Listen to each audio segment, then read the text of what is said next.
Hear all these stories anywhere you listen to podcasts on the Let's Read podcast.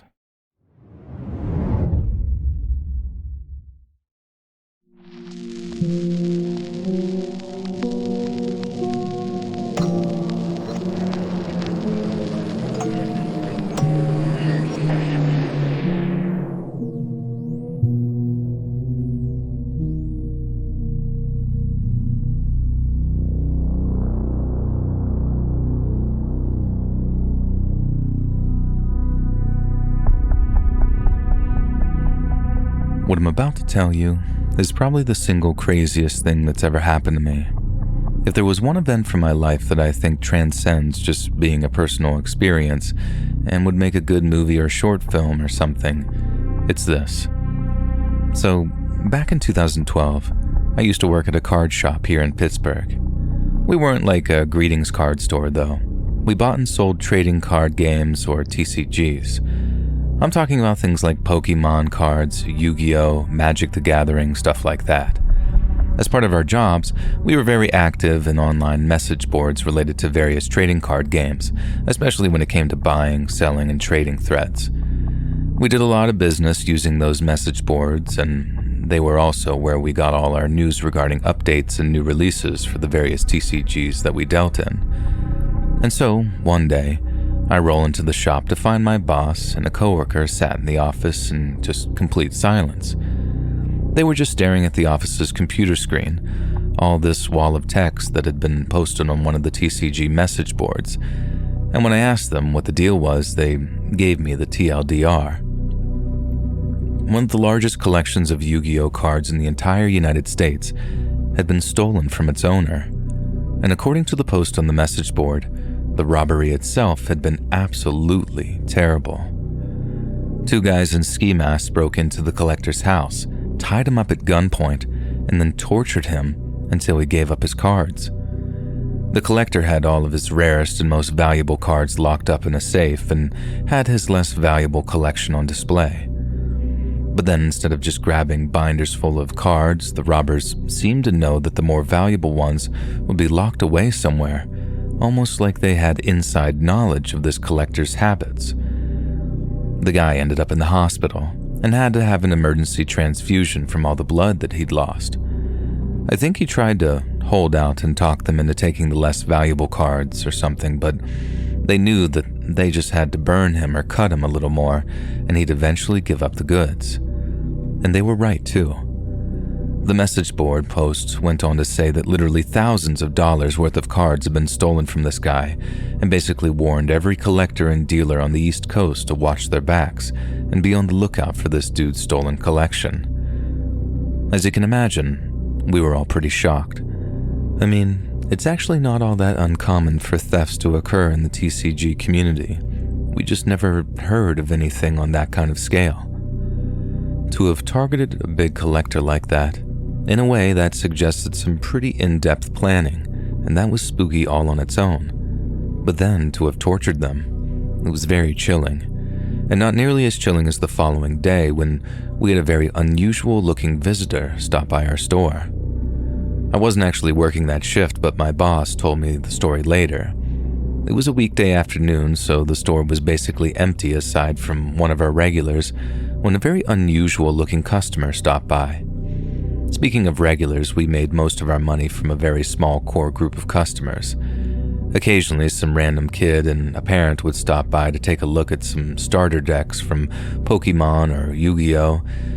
And if it was a first-time visit for most other folks, they usually fit one of several nerdy archetypes. But the day after we heard about the collector getting robbed, the person who walked into our shop did not have the look of your average TCG enthusiast. My boss said the guy looked like he was a mechanic or something.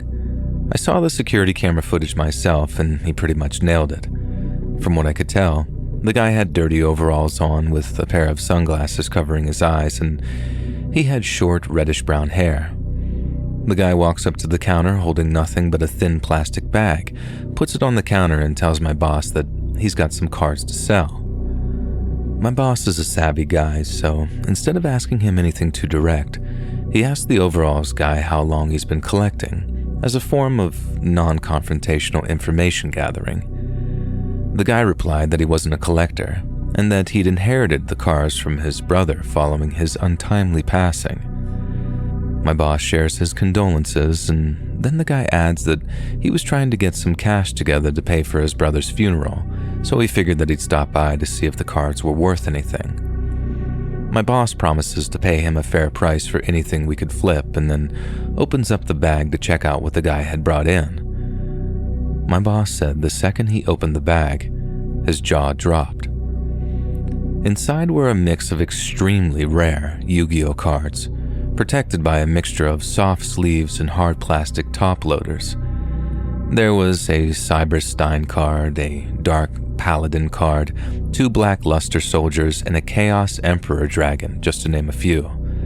And these constituted some of the rarest cards on the market at the time. But strewn among them, my boss starts spotting the likes of a High Priestess of Prophecy card, a number 11 Big Eye, and a Spellbook of Judgment.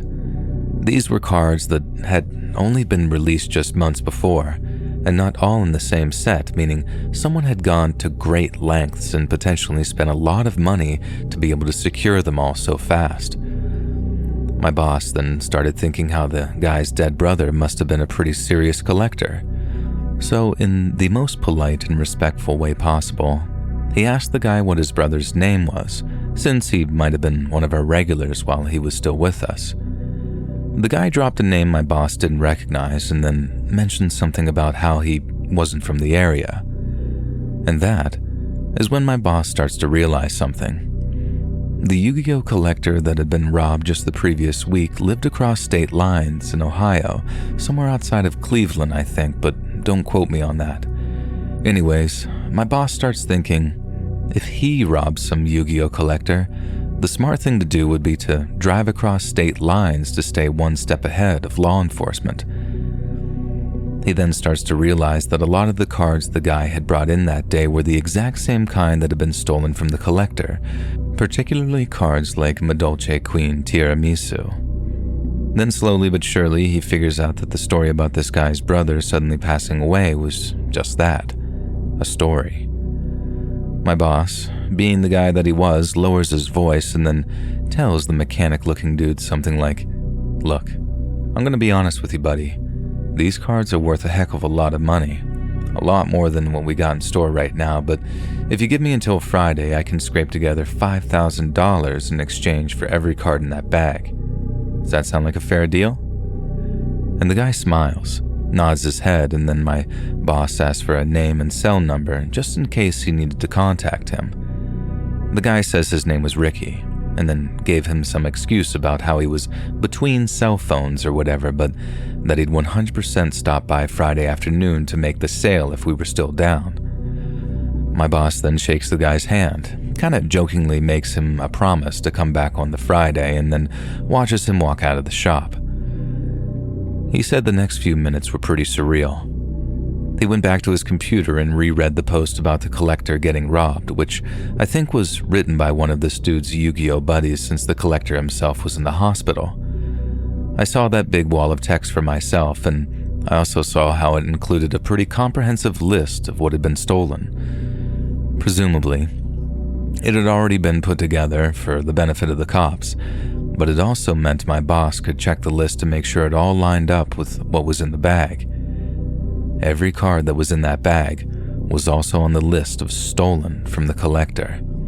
Every single one. So what does my boss do? He calls the cops. The officer he spoke to knew nothing about the robbery over in Ohio, so the first thing my boss does is fill him in on the whole backstory. The officer makes sure to get a description of the mechanic-looking guy and asks a few other routine questions, but then my boss informs him of the whole come back on Friday thing. He said there was a pause on the line before the cop asked him in what sounded like disbelief, "You arranged for this guy to return to the store?" Which he had, with a promise of $5,000. The officer then tells my boss that he has to make a few phone calls, but that he'd be in touch by the following morning at the very latest. But then, a few hours later, The cop calls back to tell our boss that he was about to receive a phone call from 2 major crimes detectives who had just been in touch with their counterparts over in Ohio. Basically, our store was about to become the center of an interstate sting operation, and so as not to blow the cops' cover, we had to go over a few things with them so we could play our part correctly. And it was also around about that time that I learned that I'd be working the day of the sting. And so finally, on the Friday morning, I show up to work to find 2 random kids sitting in the manager's office. And I do mean 2 random kids, too. They looked to be high school seniors at the most, but the second I asked who they were, they each flashed me a shiny badge that read State Police. And both cops were in their 20s, and thanks to a fresh shave and some loose hoodies and a few very real late-stage pimples, they looked like the kind of guys that belonged in a TCG store. And before we opened, we went over a few final details, and essentially we were to simply go about our regular duties, and if the suspect showed up, we were to make the sale as planned. Under no circumstances were we to try to get involved in any shape or form, and when the cops made their move, we were to retreat back into the store until it was safe to come out again. No citizens' arrests, no heroics whatsoever. And that was fine by us. I mean, the dude had already tortured someone half to death and, as the cops explained, probably had someone waiting for him in a getaway car since it was 2 suspects that committed the torture/home invasion, not just one. Anyway, the whole morning the cops were basically hanging out across the street from the store, then right around the early afternoon, they came into the store to start doing their thing, which was basically acting like a pair of very indecisive customers. They stayed for a few hours too.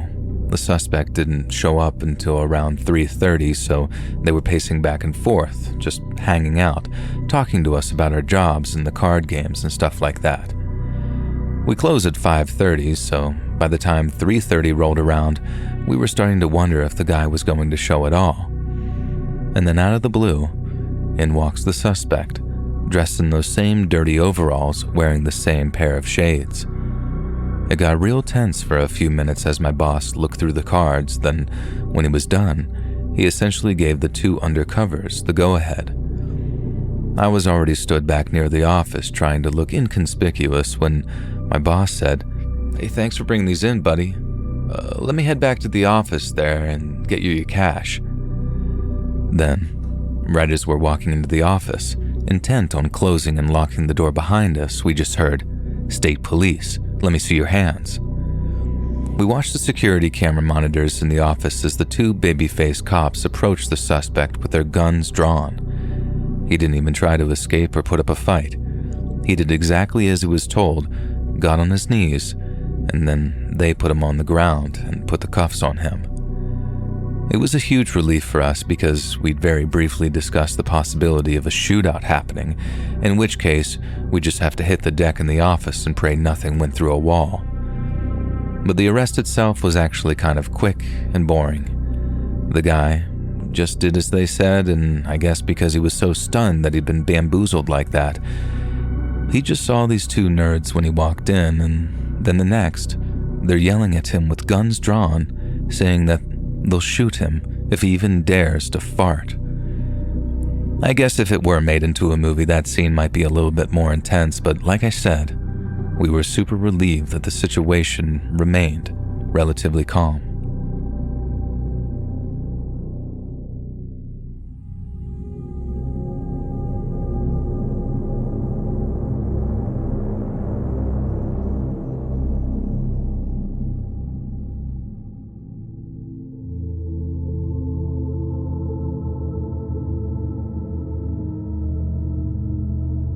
Back in 2014, my family and I moved out of Manhattan and up near this little place called Batavia, which is about halfway between Rochester and Buffalo. I'm not going to bore you with all the details of the move, just the one most relevant to the story, and that's how the worst part about moving was losing my bar. So I went to the same place to watch them Yankees for over 8 years, so not being able to stop by whenever I wanted felt like losing a limb. I could drive into the city, maybe take the train if I wanted to visit and have a few beers, But what I really needed to do was find a new booze trap for me to watch sports at, and one that was within walking distance. I ended up having to settle on cycling distance instead, which ended up me riding home drunk more than a few times, but in the end, I found this little place called Johnny's Bar that I could ride out to, with all the same local spot feels my old bar had, just with much cheaper beer. And who needs familiar faces when you got 3 bottles of Bud? Now anyways, I start heading over to this place on game nights just to check it out. The first couple of times were kind of awkward. The people in Johnny's weren't rude, just a little insular, I guess. So it took a few visits for them to really warm up to me. I think Johnny saw the same 6 faces night in and night out for the better part of 2 decades, and one of these faces was at the end of the bar there almost every single time I visited. I didn't really notice just how frequently this guy was there until one Wednesday afternoon when I took a half day at work after a fight with the old ball and chain there. It wasn't anything too vicious, and we kissed and made up by bedtime, but after slamming the phone down on her at work, I took that half day, then rode my bike over to Johnny's to get a beer. And there he was, propping up at the end of the bar, the only other guy in the place. And he's skinny as a rake, balding a little on top with gin blossoms all over his nose and cheeks, and all he's doing is sitting there, a glass of liquor in front of him, watching the ash of his butt slowly burn down. And I didn't say anything to him at first, just said hi to the bartender and ordered a beer, and then seeing as it's the great unifier, got to talking about how the wife was giving me grief back at home. And then while I'm doing that, I start trying to get our quiet, skinny friend into the conversation. I guess I'm gregarious like that, not wanting to make anyone feel left out, but almost the second after I turn to the guy to basically be like, "Women, am I right, buddy?" The bartender very subtly raises a hand and shakes his head, as if to say, "Don't bother." I didn't want to offend the guy or anything, so I offered up a little apology to the bartender, just by way of politeness, and then carried on the conversation with him alone. At one point, the bartender goes over to the skinny guy, pours him another liquor, and then, a second after turning his back, the skinny guy downs the drink and then just says, "Another one," in a way that was so flat it kinda came off as rude. I figured Skinny and the bartender must have known each other pretty goddamn well if he'd take that kind of talk without comment. And that, or something really crappy had just happened to this guy, which was why I'd been told to leave him alone. The bartender then walks back over to him, but instead of pouring him another drink, he puts the whole bottle in front of him and says that he'll just add whatever he drinks to his tab. The Skinny returns a nod and thanks, and then, over the half hour or so, he finishes the whole bottle, then almost falls off of his stool when it came time to leave. He's only just about made it out the door before he sort of steadied himself and took a deep breath and started off down the grass verge towards wherever he lived at. I waited until the guy was 100% out of listening range, and then I asked the bartender a question in about as diplomatic a fashion as possible, and that question being, what the hell is that guy's problem? The bartender sighed and then just stared off at nothing for a second like he was weighing up whether or not to tell me. But I think in reality it was more like he was wondering how much he should tell me.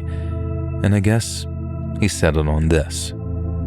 The skinny drunk at the end of the bar, whose name I don't really want to give away, used to be an undercover cop. As soon as the bartender said that, I thought to myself, well, that explains that. I mean, the guy had probably been in some pretty hairy situations, right? We've all seen the movies.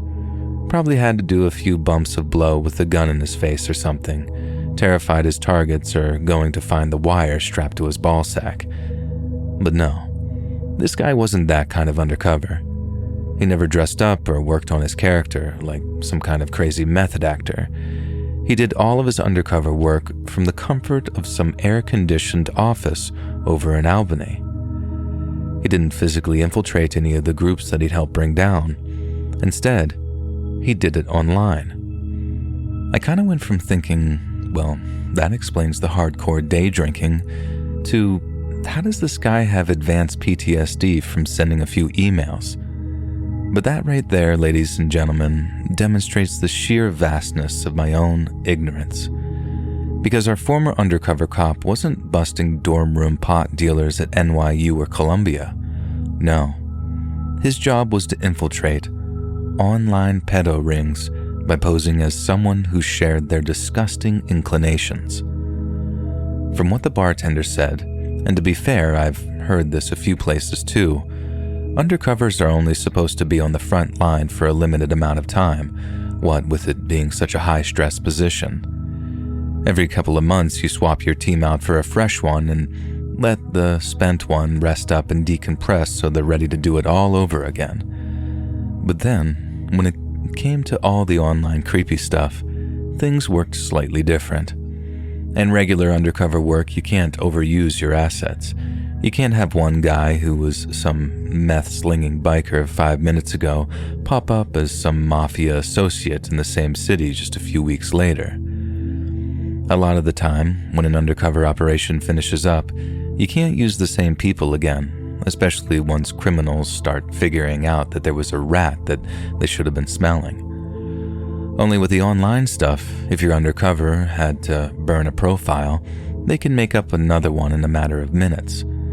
Definitely not a cop 69 became swear I'm not 50420, and then we're back on the job cracking into all those evil websites and bringing them down. They still rested their guys every so often, but it wasn't like they needed to constantly cycle officers around to maintain their covers. And on top of that skinny barfly there was relentless. I don't know if he had some kind of savior complex or if he just knew how good at his job he was, but time and time again, Skinny refuses to go on leave or take any kind of break. He goes back into the meat grinder over and over, boom, boom, boom, uncovering these freaks left and right through gaining their trust, maybe even their friendship, and then getting them to share any material that they had stashed away. Getting them to admit that they were pedos wasn't enough either. You can't just arrest and throw someone in jail just because they said something gross, or at least things don't work that way as far as I know. To get an arrest and a conviction, Skinny had to convince these guys to send them whatever child exploitation pictures they had, and he had to actually look at all this stuff too to make sure it was legitimate, and then another bunch of cops went about tracking down both the victims and the perps. And so, that was Skinny's job, seeing those pictures and talking to those guys, and he did it for years, taking only the odd piece of vacation time here and there so he didn't completely burn himself out. And I guess he was obsessed, but then who wouldn't be? You're taking these scumbags out. But there's still just so many more of them, and every day you take off is one that they're free to carry on doing all their evilness. And I'm not saying I know exactly what this guy was thinking, but that's just my best guess at why he works so relentlessly. And then one day, I guess things just got the better of old Skinny there, and he turns in his badge and just vanishes off the face of the earth. It wasn't actually Skinny who told the bartender all that stuff about him either.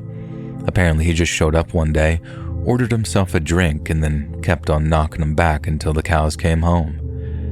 Next day he shows up, does the same thing all over again. And then aside from the odd vacation that he gave his liver, that guy was in there almost every day in and day out, doing his respectable impression of Nicolas Cage in that Leaving Las Vegas movie. You know the one, where the guy drinks himself half to death before someone pulls him out of it. Now anyway, several months go by, and then some stranger comes into Johnny's bar with a picture of Skinny, asking if anyone's seen him. Skinny wasn't there at the time, and everyone was all tight-lipped and first wondering who this guy was, and what does he want with him. The stranger then pulls out a police badge, but instead of appealing to authority, the guy appeals to the patron's sense of common decency. He explains that Skinny was an ex-coworker of his at the state police, that he just disappeared after quitting on them, and that he and his old buddies had been trying to track him down for the better part of 6 months. He explains how he thought that Skinny's drinking was out of control, how they'd been worried he'd driven his car off the Five Arches Bridge or something, and how they just wanted to check in on him to see how he was doing. I think the goal was to get Skinny on the wagon, but by the evidence of my own 2 eyes after seeing him nearly faceplant after climbing off that bar stool, I can safely say that their efforts were in vain. The bartender then told me that that's all Skinny ever seemed to do. Stop by, talk to no one, get drunk, and then leave. And he did it, because all he wanted in the world was to forget about the things that he'd seen and the things that he'd said, trying to land those child predator scumbags in jail where they belonged.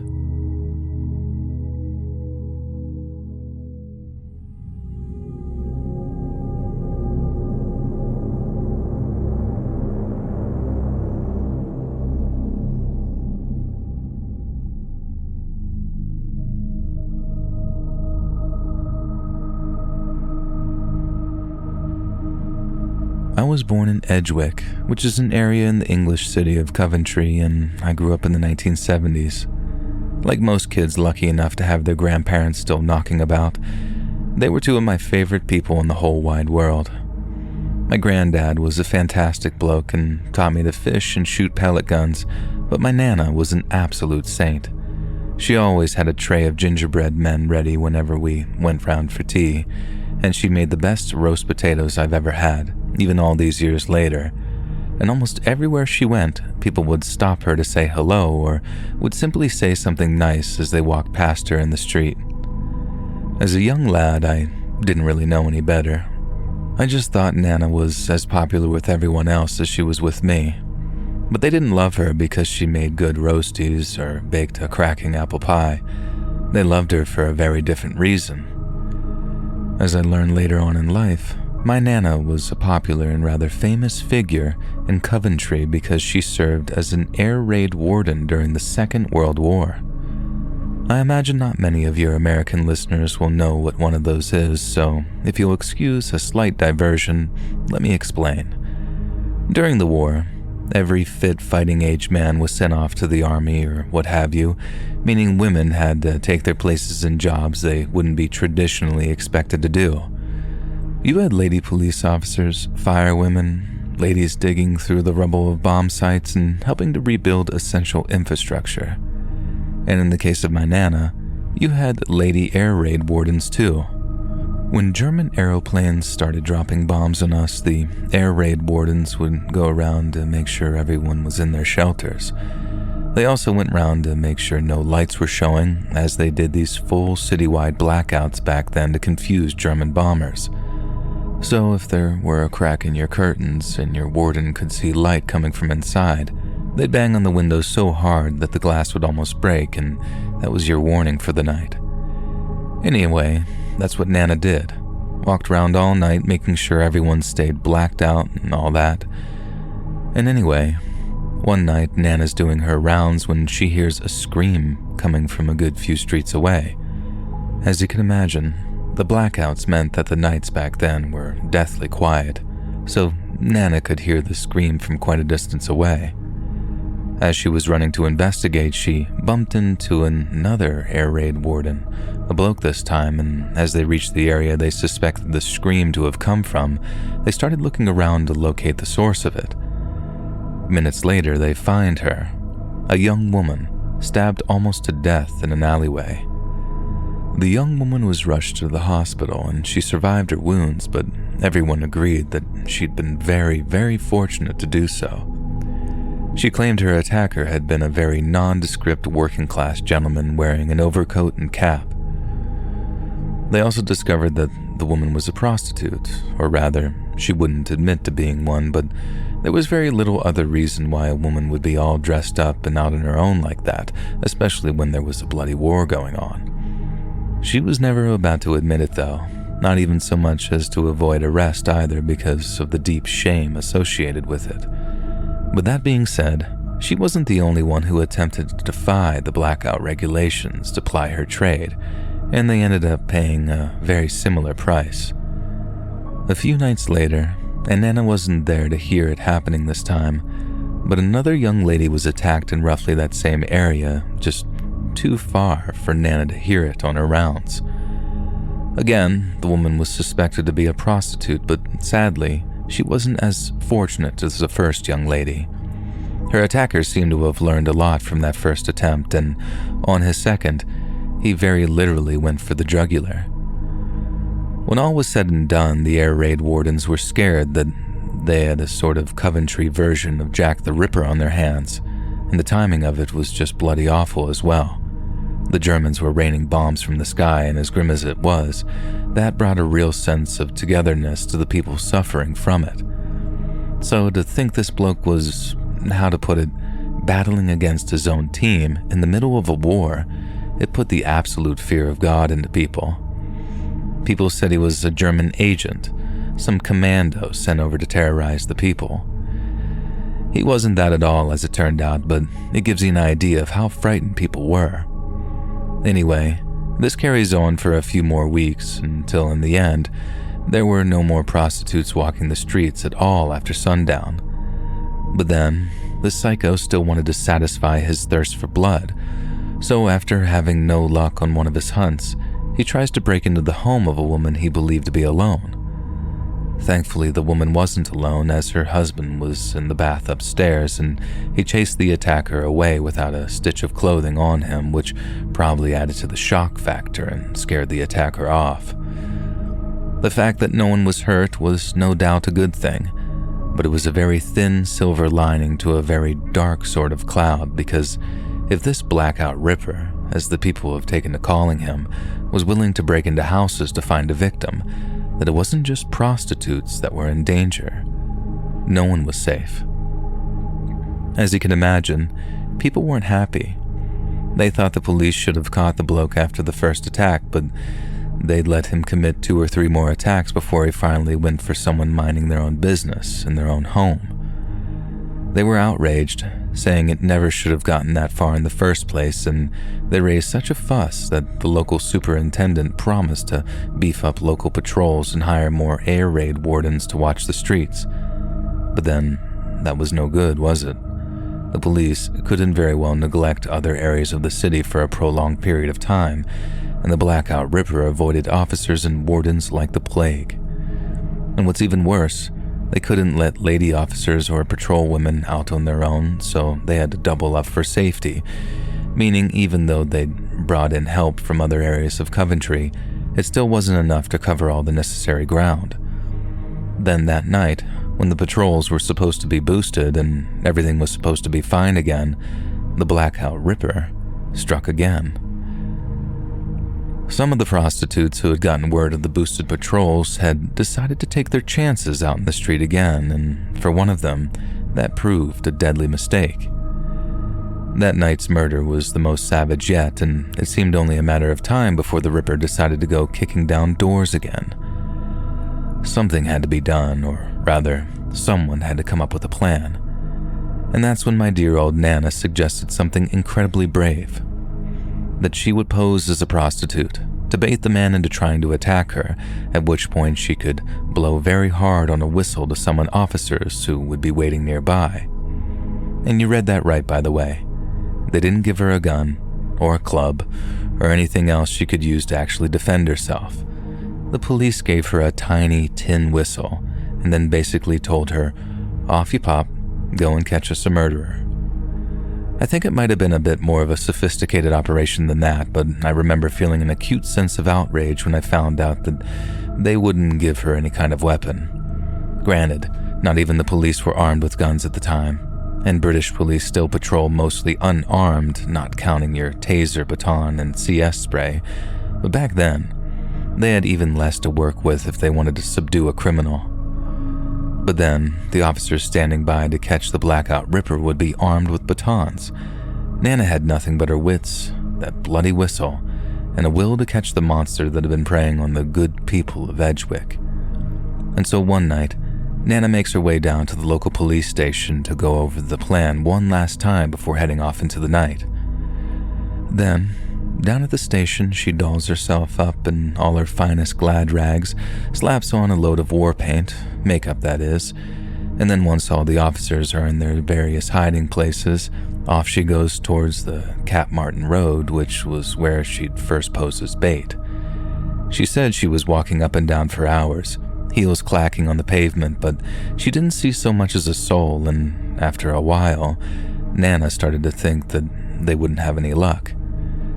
Finally, she turned down the back street between Cheverell Avenue and Grandmouth Road and took a little wander down that, not realizing it was a dead end. She then turns back, only to see someone blocking her exit. The figure is about 50 feet down from her, but she knows it's not one of the policemen because he's clearly not wearing that very distinct Bobby's helmet that they were all wearing. Nana said she called out to the man, and she could tell that it was a man by the way he was dressed, but that he didn't reply to her. Instead, he started walking down the back street towards her at a brisk pace, still without saying a word. She sees him reach into his jacket and take something from a pocket, something which he fiddled with for a second before she saw the glint of a blade in the moonlight. Nana's hand went straight for her pocket, straight for that little whistle she'd been given. She knew that there were policemen just a street or two away, so blowing the whistle would have them there in seconds. But as she pulled it from her pocket, the tiny tin whistle got caught on a brass button and it slipped from her grasp. She thought she'd had it. There was no finding that whistle before the bloke reached her, but she's also sort of instinctually kneeled down to grab it back up off the floor. She said she was frozen in terror for a moment, convinced that she was about to die, when suddenly this wave of defiance rose up in her, and she whipped off one of her shoes and brandished it like a weapon. Nana said this ripper laughed and asked her, "What are you planning on doing with that?" But in reply, she told him, and she didn't just say this either, she barked it so loud that people streets away heard her. "My name is Warden Eileen Topsbury, and you're bloody well under arrest." That got another laugh from the bloke, and that one a little bit more nervous than the first, and then Nana started screaming something equally loud, things like, "I'll have your bloody eye out with this heel if you come near me." And maybe that was a bit more fight than he was used to. But just for a moment, the ripper hesitated, and the next thing Nana knows, she can see two bobbies coming bombing it around the corner at full pelt, shouting, "Oi, you, stop where you are." In that moment, Nana went from behind trapped in the back street with the blackout ripper to having successfully trapped him in with two approaching officers.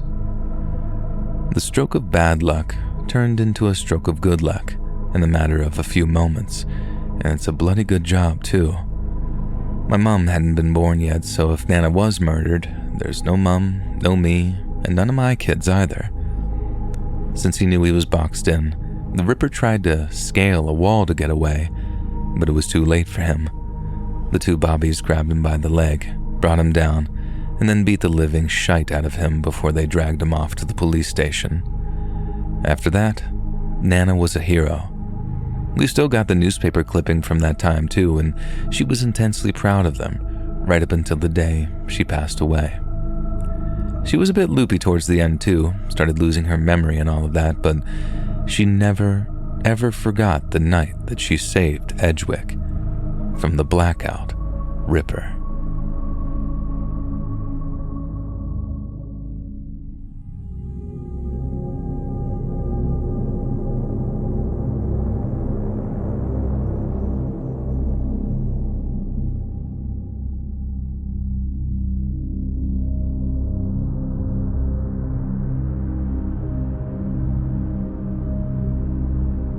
If you put a gun to my head and told me that if I didn't tell you the craziest true story you'd ever heard, you'd blow my head off, I'd tell you this one. I used to be an undercover cop here in DC, and my cover was being a street junkie.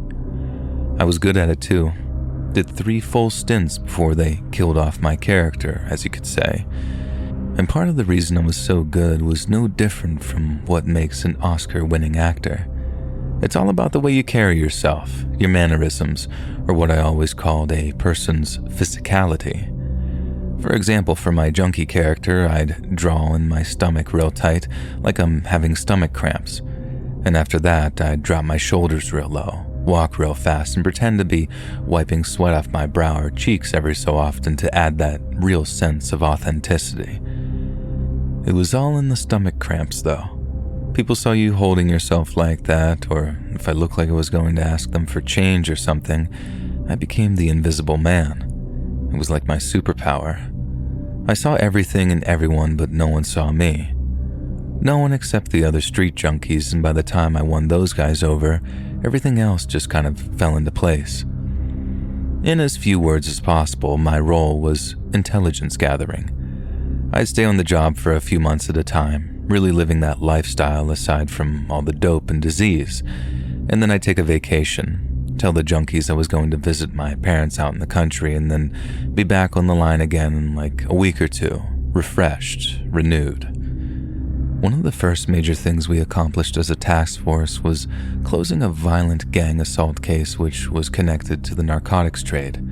Now, I won't go into details, but the whole thing was essentially a punishment for a missing package, and it sent shockwaves around the whole city, seeing as the victim was basically a civilian. It means a lot to everyone to send these jerks to federal prison, but little did we know that it would be what they called a Pyrrhic victory. Not long after we put these people in cuffs, the number of bodies being found around DC went up by 500% over the course of about a month, and as you can imagine, the chief of police wanted to know why. Officially speaking, all the deaths were coming up as overdoses, and some suspected a bad batch of heroin was to blame.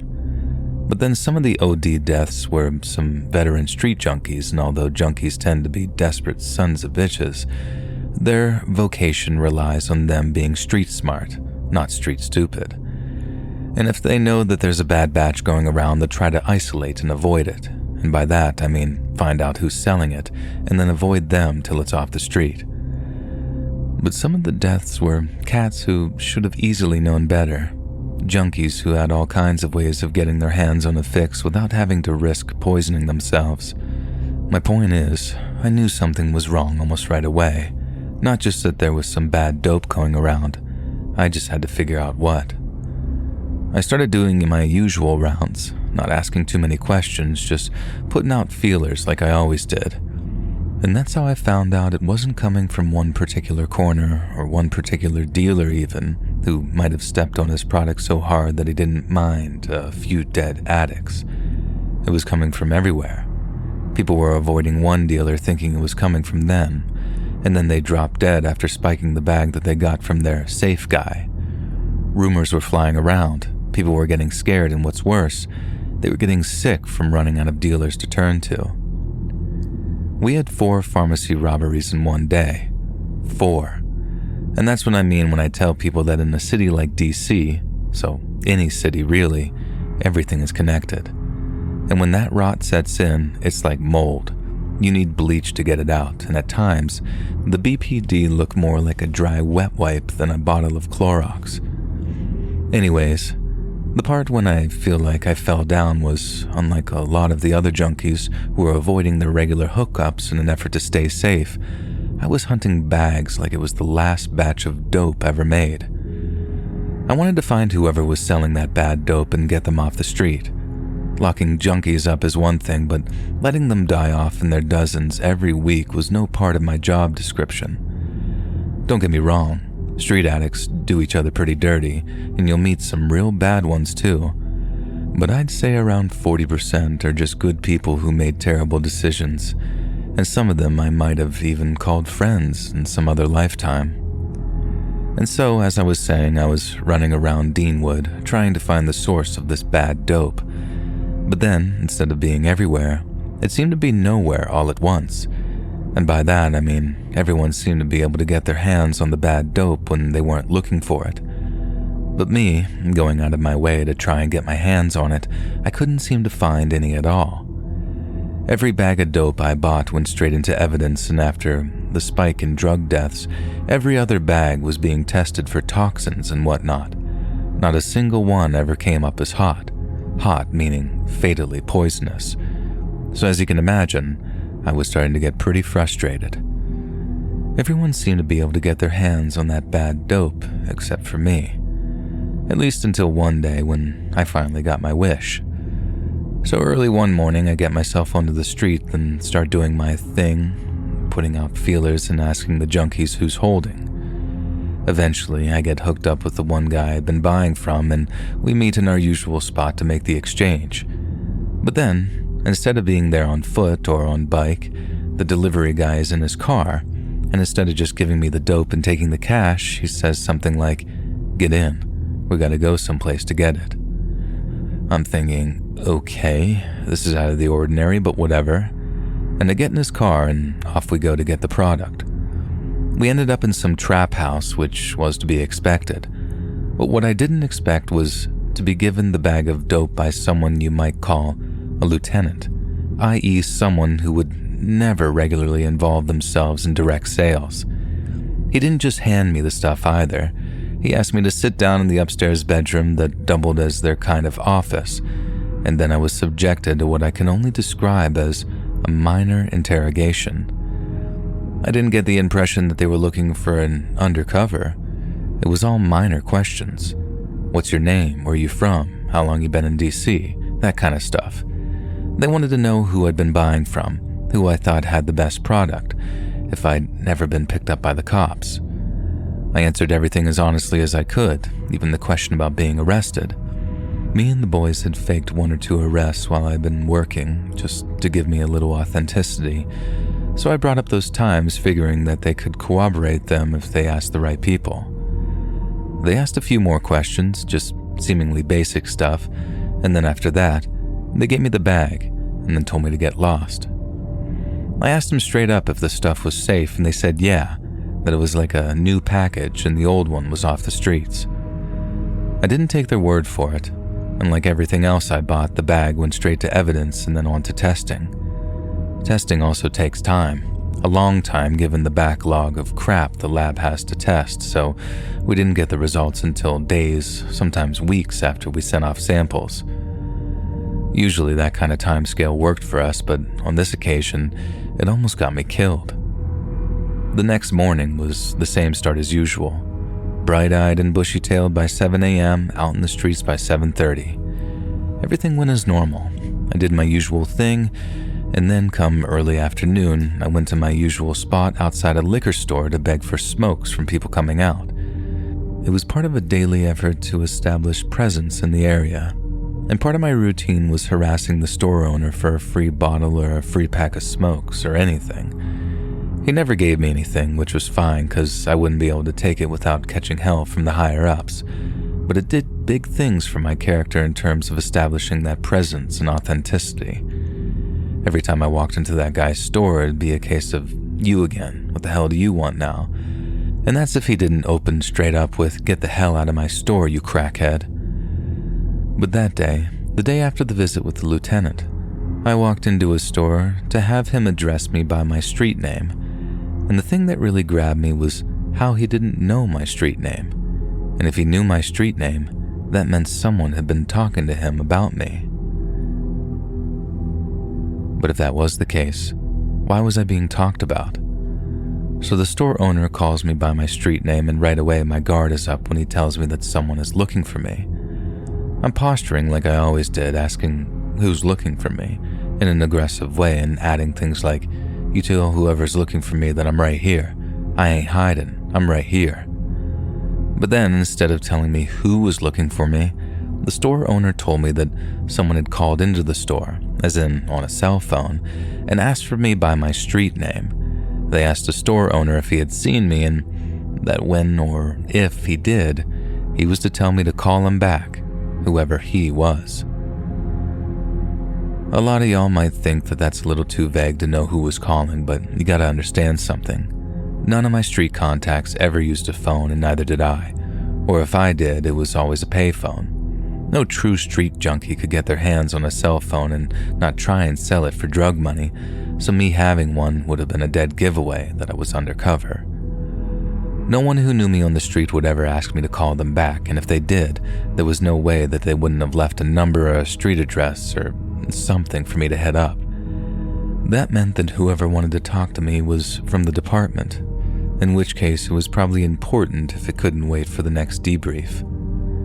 I found the nearest payphone, I fished through my spare change to find enough for the call and then placed it directly to our office.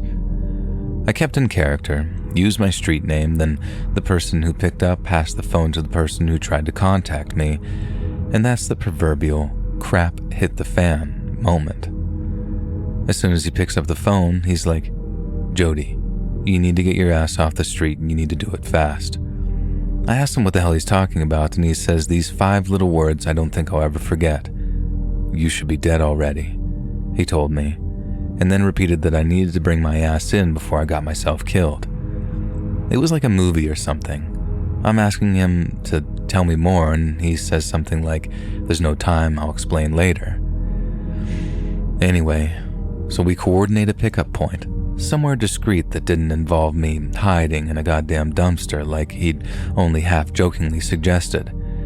He shows up, I get in his car, and I'm goddamn furious because doing that completely burned my cover. I didn't see anyone see me get in, but that doesn't matter in undercover work. You always assume someone's watching. You either go total immersion, or you might as well assume that your cover's been burned. And for me, there's no in-between, so, as I said, the moment I stepped in my coworker's car, years of work went to crap in the time it took me to buckle up. I told him that he better have a damn good explanation for pulling me out like that, but boy, did he ever. We didn't know it at the time, but narcotics had a mic in the apartment I'd been questioned the day before. And that's how we learned that the baggie had been sold contained what we like to call a hot shot. A hot shot is basically drugs that have been tampered with so that instead of getting you high, they kill you. And following the gang assault arrest, the dealers somehow got wind that one of the street junkies was an undercover cop. In other words, they knew I was there, they just didn't know who I was. And so someone had the bright idea to load up a bunch of hot shots and sell them to whatever street junkie they suspected of being the undercover. They must have murdered at least 50 junkies by poisoning before they finally found out it was me, and the way they did it was kind of genius. They were so effective in murdering their suspected undercovers because no junkie on the planet doesn't shoot up or snort the dope they just bought. So if I bought the bag and I was still alive, that was because I hadn't taken the dope I bought from them. And the only reason I wouldn't do that is because I was an undercover cop. The surveillance team heard the dealers put a green light on me with their own ears. They used my cover name and everything. They heard how I must have been an undercover because I clearly hadn't taken the hot shot they'd given me, and at the time I was picked up, there must have been like 100 little hoppers running around with pistols in their waistbands, just hoping to run into me so they could ice me and enjoy the reputation boost associated with that. And what I'm trying to say is, I should not be alive right now. To outsiders, it seems like the system worked. Surveillance heard my cover name, got in touch with the boss, and then that started the frantic effort to get a hold of me before I ended up with several bullet holes in my face. But the probability of that all happening exactly as it should, it's like winning the lottery of life. Surveillance didn't know my cover name, so if the dealers hadn't talked the whole thing out and explained exactly why they knew that I was undercover, the call wouldn't get made. If I didn't stop by the store for some reason at that exact time, the call doesn't get heard and I'm dead within an hour.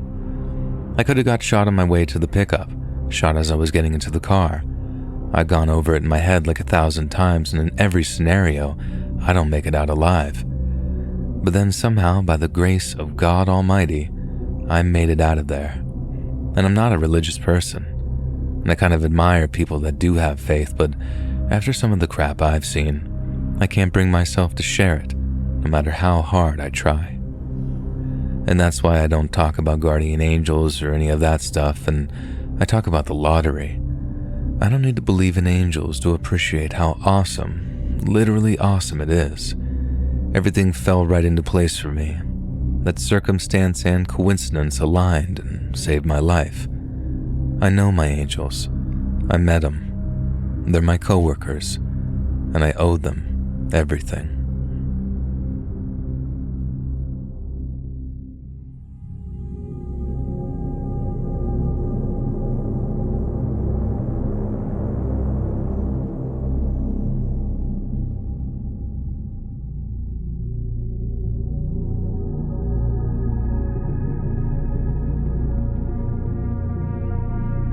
Back in 2011, I did a week of guest lecturing at UMSL, and since I was still a young maverick back then, I was content to surf the couch of an old friend who happened to be working there after attending the same university.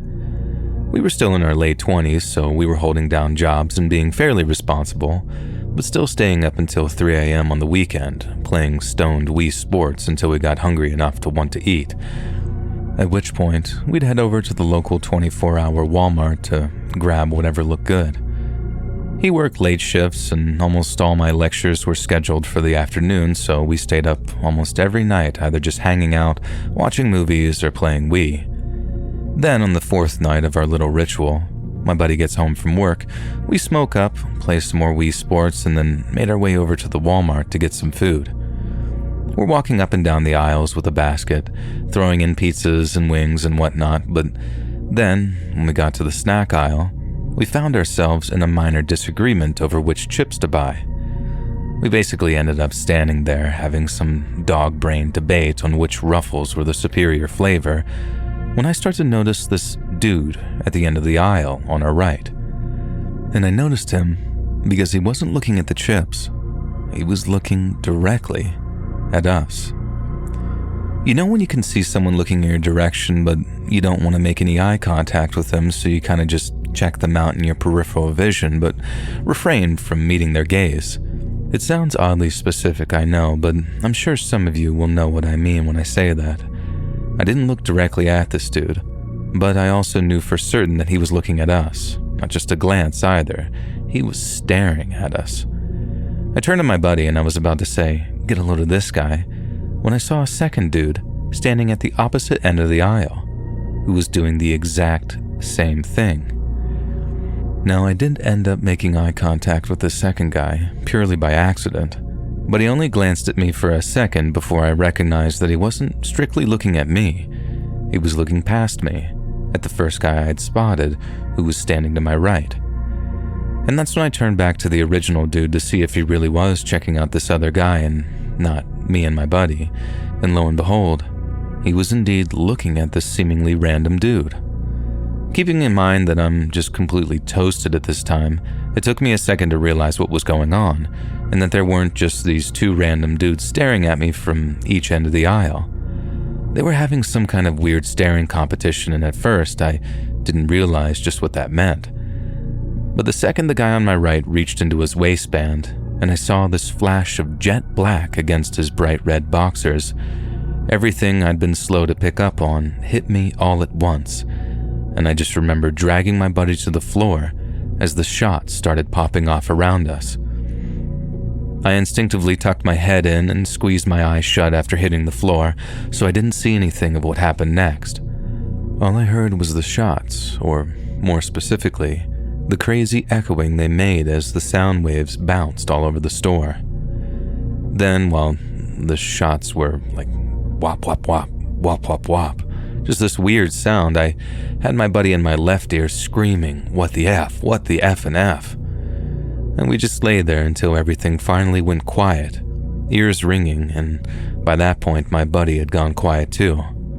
Probably one of the most terrifying moments of my entire life, right there, thinking one of my best friends in the entire world had been shot dead. Thankfully, he just finally decided to shut up and stop screaming, but that moment of thinking, "Oh God, please no," probably one of the worst ones of my entire life. I remember just helping my friend up, and then we saw one of the employees running for a fire exit, and we followed. And then the next thing, we were in the parking lot, hearing one siren turn into two and then double again, and then before we knew it, there were like half a dozen cop cars all pulling into that Walmart parking lot in twos and threes. The parking lot was just completely filled with blue and red lights as the cops ran into the Walmart through the front entrance. But by that point, I think both shooters were long gone. I don't remember seeing any blood either. I mean, not that we were looking, but the point is, I'm not sure that they even hit each other. And I read later that you don't even start gushing blood after being shot, that it sometimes takes a second for the bleeding to really kick in, depending on where the wound is. So maybe they did hit each other and I just didn't see any of it. I actually did a disturbing amount of research into small caliber shootouts after that whole incident too, and all under the recommendation of the therapist that Yushai provided me with. They were great providing me with paid leave, as I'm not gonna lie, being in public places was pretty nerve-wracking for a while after that shooting. The thing that really got me was how lucky we'd been not to have been hit in the crossfire. And I'll put it this way. We had to talk to the cops afterwards to give them a description of both shooters, so we got a pretty good breakdown of what had actually happened. I guess these two gangbangers managed to pepper that entire aisle with 14 bullets that went everywhere, but then somehow, by the grace of God, neither of us were hit. It's still something that I think about from time to time. Like whenever I drive past a Walmart someplace, it's guaranteed to pop into my head if I ever have to visit one for any reason. And I always wonder what would have happened if I hadn't spotted the guns in time, or if we hadn't been so lucky in regard to where the bullets ended up.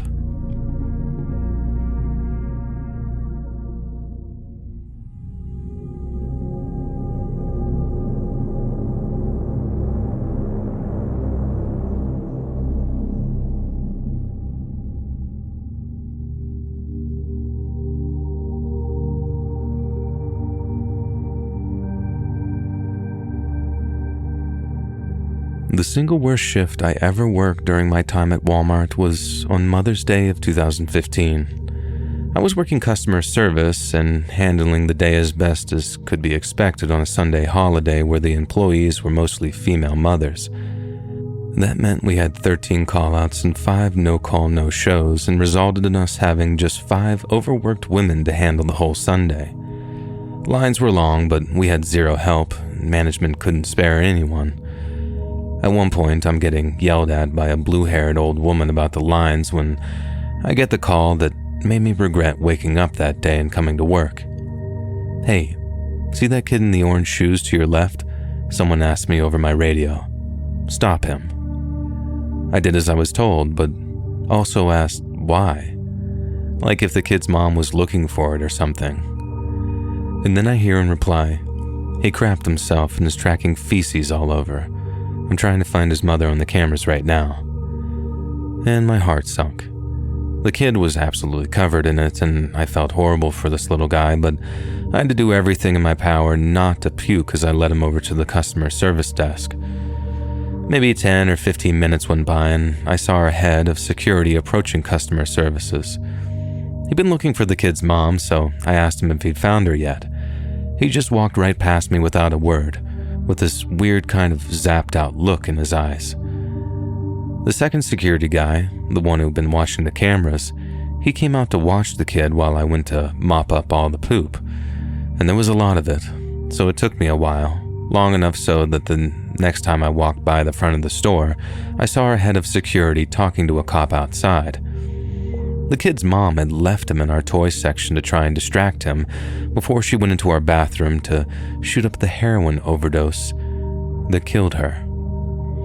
And I don't think that she meant to end her own life, just in case that came out kind of wrong there, and I think it was accidental. But yeah, she was dead on the scene in our bathrooms. The paramedics took her body away, and one of the cops stayed with us as we watched the kid until CPS showed up. We washed him down, cleaned him up, gave him some new clothes, and then off he went with the social worker. I wanted to quit after that shift more than any other I ever worked, but I stayed. For a whole nother year, actually, and it'd take a hell of a lot for me to go back to a place like Walmart for employment.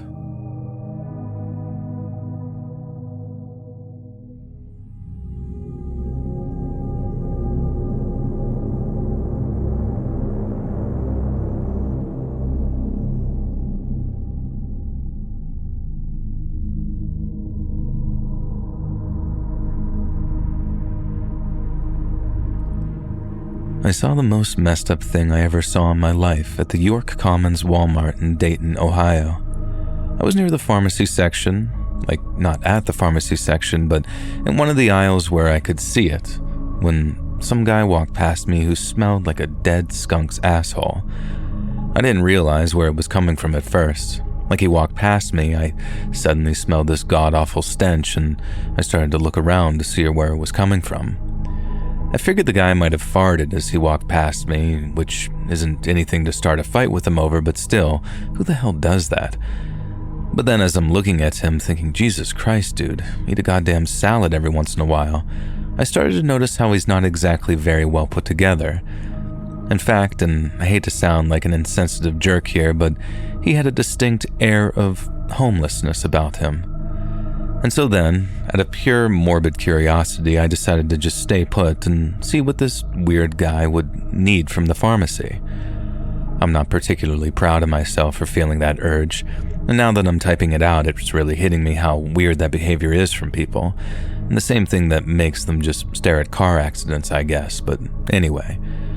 I watch as the homeless-looking guy waits in line to talk to the pharmacist, and the person in front of him clearly starts to smell him too because she turned around and gave him this look that said, "Take a goddamn bath already."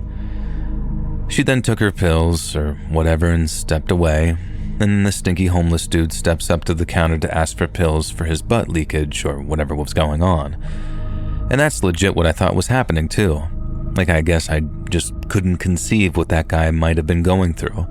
And in my dumb, ignorant brain, stinky meant poo-poo, and with my total lack of medical knowledge, I could never have guessed just how horrifying the situation actually was. And Jesus H. Christ, was it horrifying. So I'm watching this homeless-looking dude talking to the pharmacist, whose eyes must have almost been watering because of how close he was. I couldn't hear exactly what they were saying, but the dude looked like he was asking the pharmacist questions and the pharmacist couldn't quite understand him. The next thing I know, that guy is leaning down, grabbing a hold of the pant leg and rolling it up real carefully all the way up his boot and past his sock. The pharmacist leans over the counter, kind of looking down at him from what I'm guessing was like a slightly raised platform on the other side. Then when the homeless dude pulls his pant leg up a little more and reaches flesh, both me and the doctor pull back in horror. I'm maybe 15 to 20 feet away, so I can't see this guy's leg up close. But even from that distance, I could tell from the color of his leg that he had some kind of serious infection going on down there. And that's when it really hit me. The bad smell wasn't coming from this guy's mouth or armpits or butt. It was coming from this guy's leg wound, which was so badly infected that it must have been rotting from the inside out. I remember the pharmacist, covering his mouth right away after seeing it. I didn't see him gag or anything, but he sure as hell looked like he was pretty close to. He then talked to the guy in a higher volume, not talking to him in a polite way, but giving him a direct order. "You need to go to the hospital right now," he kept saying. I don't know what the homeless dude said back to him, but the pharmacist's eyes went all wide again as he repeated himself, "Sir, listen to me. You need to go to the hospital right away. This is very serious." And I couldn't just stand by at that point. I suddenly became very self-aware that I was just standing there, watching this all unfold, being one of those insensitive jerks who just stares at the 4-car pileup and doesn't offer to help or anything. I walked over, and I did the only thing I could think of. I asked the guy if he wanted me to call him an ambulance so he could get some actual medical assistance for his leg, and he kept saying no. But the pharmacist spoke right over his head like, "Yes, sir, you should do that. This man needs an ambulance." I remember reaching into my pants pocket to get my phone, then looking down at its screen, and that's when I caught a glimpse of this dude's leg close up. It was rotten. Actually rotten. So rotten that I'm pretty sure that I could either see this dude's shin bone directly at the bottom of the open wound, or there was some kind of muscle membrane or something that was pale and I mistook it for bone. Then, as I was looking at it, I really started to smell it again, and it was so bad that I had to cover up my mouth and nose with my shirt to stop myself from gagging right in front of the dude. The guy kept telling me, "Please don't call anyone," but I just totally ignored him. I don't know if he had drugs on him or if, a buddy of mine suggested he had outstanding warrants or something, but there was no way in hell that I was about to walk out of that Walmart without at least having done something for the guy. I guess I felt guilty for my first thoughts being, who's this stinky jerk, and then realizing, oh, shoot, this dude might be dying right in front of me. So I figured the least I could do is call the guy an ambulance so I could walk out thinking that I actually did something, or tried to do something anyway. But in the end, he stopped protesting and just walked out. The pharmacist and I were calling after him like, hey, you can't just leave, but he did. He just up and walked out like he was fine. But he was definitely not fine, not according to the pharmacist anyway. He said it was a miracle the guy was even on his feet, that he had to be on some serious painkillers or have an addiction to numb all that pain, because a regular person would literally be screaming in agony if they were walking around with that kind of wound on their leg. The pharmacist said the guy would probably die soon, at least if he didn't get to a hospital as fast as possible. I want to hope that he did, but a part of me just kind of knows that he didn't, and that he was just one of those homeless dudes that dies, disappears, and doesn't even get so much as a funeral to mark their passing.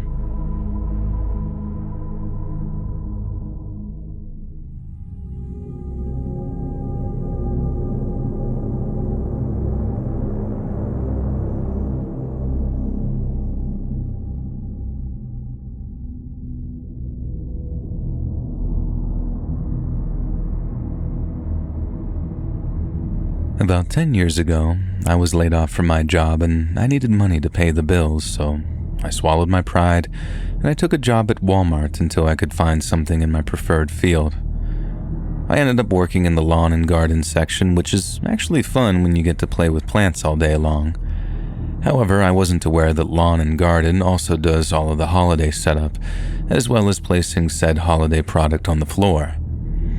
Fast forward to a week before the public school systems were in session, I had a cart full of notebook paper, pencils, trapper keepers, all that kind of stuff that I was trying to put on the shelves when a sound ripped through my eardrums that was similar to ones that are typically only heard on the Discovery Channel. The best I can describe it is cats being lit on fire by their tail and being chased by rabid wolves. I looked around to figure out just who in the hell was being murdered in the store when I saw him. There was a kid, about 8 years old, who looked as if he was desperately trying to become Jabba the Hutt, and the kid was succeeding. It took me a minute to figure out what the hell was going on in my aisle until I realized that this kid was throwing a fit because his parents wouldn't buy him 3 different trapper keepers, one of which was Hello Kitty. Normally, I'd just shrug and say, typical Saturday in Walmart, but no. This little brat realized that his dad wasn't paying attention to him and was instead focused on his siblings. This pisses the kid off even more, since he howls with rage and, here's where it gets insane, kicks his what looked like 8 months pregnant mother directly in the stomach. And to her credit, this lady didn't whomp this spoiled little monster's butt right in the aisle. No, she instead collapsed on the floor and had to be taken away by paramedics. And then in the commotion, that little brat took that as a sign that he could have all the trapper keepers he originally wanted.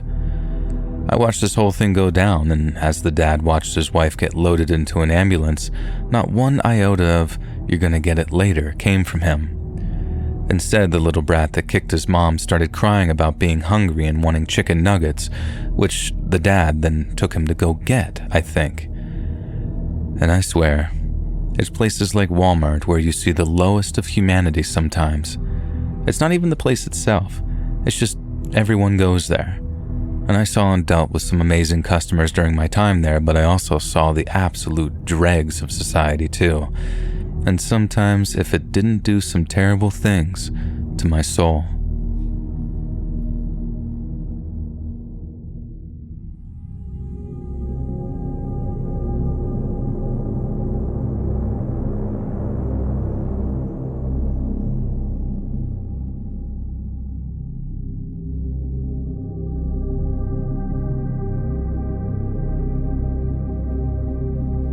This might sound kind of funny to some people, but I can promise you it was not funny in the moment. I used to work at Walmart, and one day I'm walking the aisles when I suddenly spot this lady opening up a bottle and chugging the contents. Now, this made zero sense to me at the time because I knew the store pretty well, and the place where the lady was standing was the place that I was pretty certain we kept all the hot sauce. But then, she couldn't have just been chugging the hot sauce, could she? Well, she was.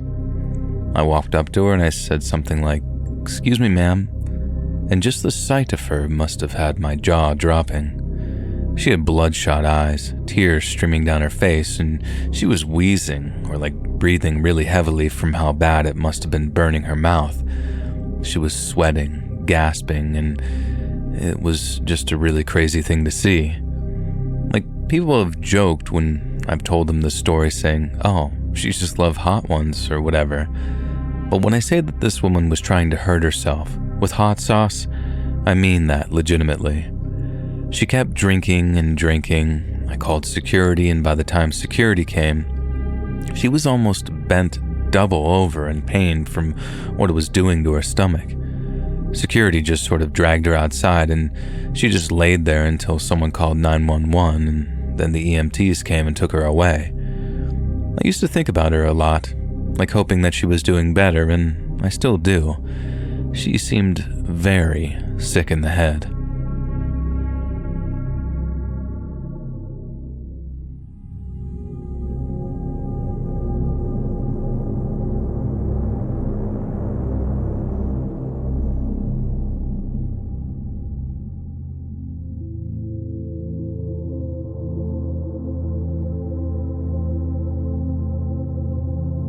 I worked at Walmart several years ago when a coworker's ex-husband came in with a gun. He owned a failing business and had committed insurance fraud 3 times. The wife said she had no idea he was committing arson and filed for divorce. The ex-husband was angry at her for testifying against him, and he asked her why she wouldn't talk to him. She asked him to leave, and then he told her he had a gun. For some reason, she ran into the women's restroom at the front of the store to hide. He followed her there and had her on her back while he sat on top of her, straddling her. He was crying and saying his life was over and all this.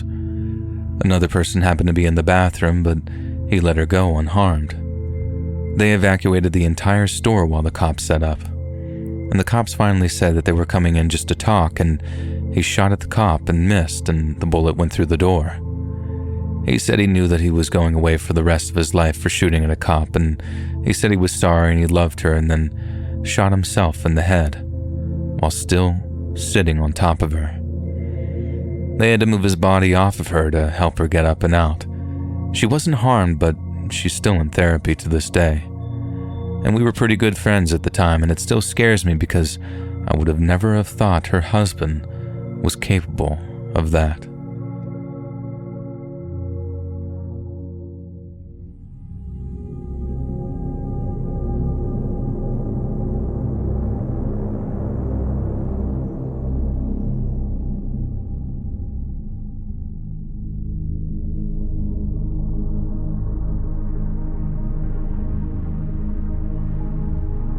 I was helping direct traffic at an event in a Walmart parking lot when I started to hear a man shouting about 25 to 50 feet away from me. I couldn't really tell what was going on, so I kept directing traffic a few more minutes until I realized his family had locked themselves in the car, seemingly in fear of him, and he was intoxicated, cussing and screaming, not only scaring them, but the hundreds of people and families walking through the parking lot. I calmly approached him and told him I understood that he must be going through a stressful situation, and I asked if I could help resolve things. He looked at me with this fire in his eyes and told me that I better not get in between him and his family. I tried to reassure him that it wasn't my intention, only to try and calm him down, and I just wanted to help. Things escalated verbally, but I was able to guide him about 20 feet away from the family car while we were talking. The wife/girlfriend saw this as her opportunity to drive away, but before she could, he jumped on the hood of the moving car. I had no time to think and just jumped in front of the car. Thoughts of her plowing other families over while driving with him on the hood flashed into my head, and I just reacted in that moment. She stopped, and I talked him off the car while he threatened me more and radioed for help. Should have sooner, but things escalated quicker than I thought they would. In the next 10 minutes, before help arrived, he got one of the doors open and was trying to pull a 2-year-old boy out of his car seat while I tried to pin him into the open door and prevent him from getting the boy. 2 random dads saw what was happening and helped me keep him corralled until my help arrived. I let them take over so I could go back to directing traffic, which went a little haywire in the preceding 15 minutes. Before long, I heard yelling behind me and saw him hit one of the other security guards and then 2 guards and the guy all grabbing onto each other in some scuffle. I ran over and we took and held him down firmly but safely for about 15 minutes until police arrived and arrested him. I received a subpoena, but he pled before the trial and I never learned what happened before or since. I just hope that family is okay.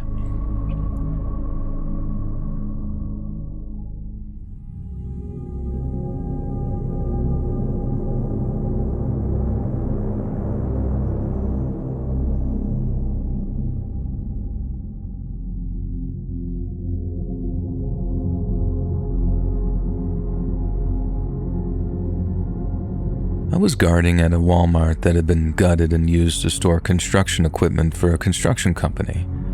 I literally just sat in my car and circled the building and didn't have to answer to anyone or have anyone check up on me.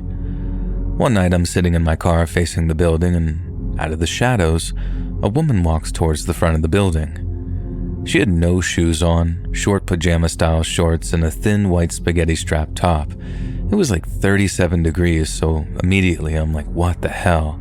And watch her for a while.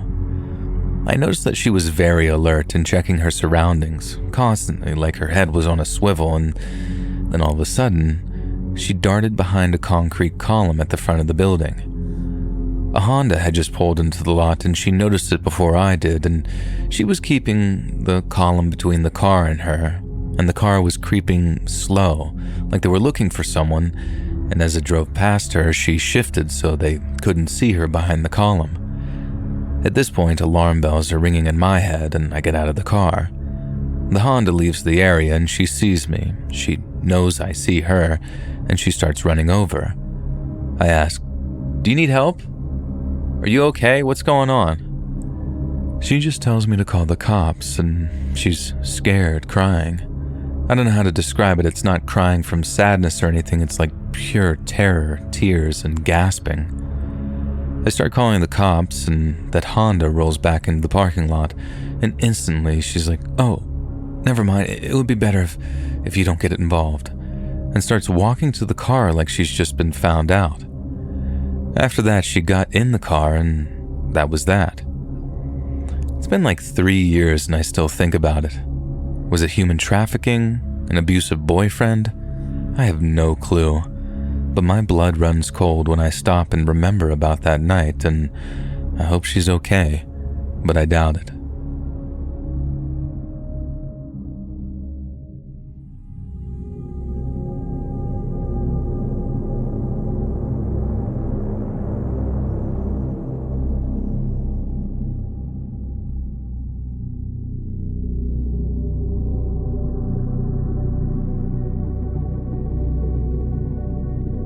One time, I was at a tailgating party in a Walmart parking lot, and the place was pretty crowded. Dude comes up beside me and isn't really looking to get a drink. He's just kind of looking at me really intensely. Really big guy, probably 6'3", 220 plus pounds of just muscle. I'm like 6 foot, maybe 160, rail thin. And he nonchalantly starts talking about how his favorite thing on a night out is just to punch an absolute random person and see their lights go out, laying on the floor. He says he does it when he's coked out, which he insinuated he was, and just goes on and on about the thrill that he gets from knocking someone out who he doesn't even know. The things he said were probably more graphic and violent than I remember. I was just like, what the heck, dude? I need to get out of here. I'm not sure how the conversation turned out, but he mentioned that he was out on the town because he went through a breakup. And he said, "Are you my bro?" I was like, "Yeah, sure, man. We're buds." And I got my drink and said something like, "Cheers to ya, and to all the fish in the sea," or something like that. and I got back to my friends and kept that guy in the corner of my eye all night long.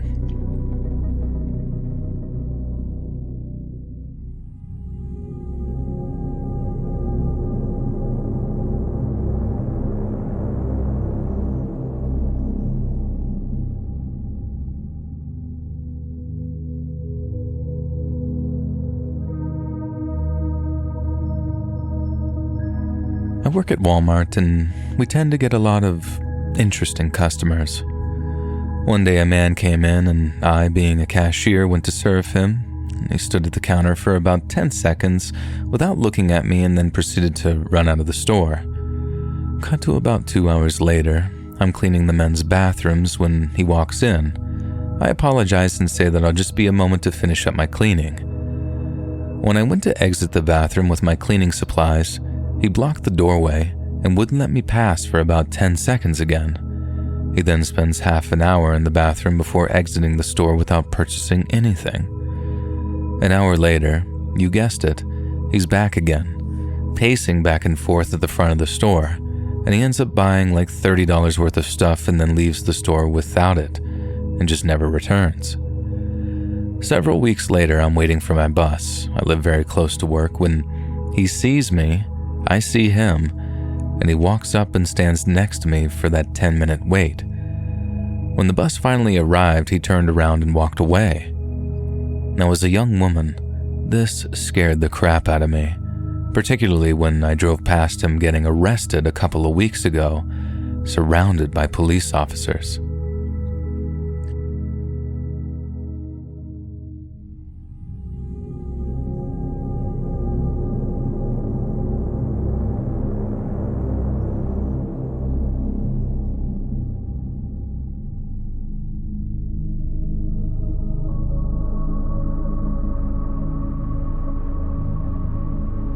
There was this random man who happened to be outside when I was visiting a Walmart a few years back.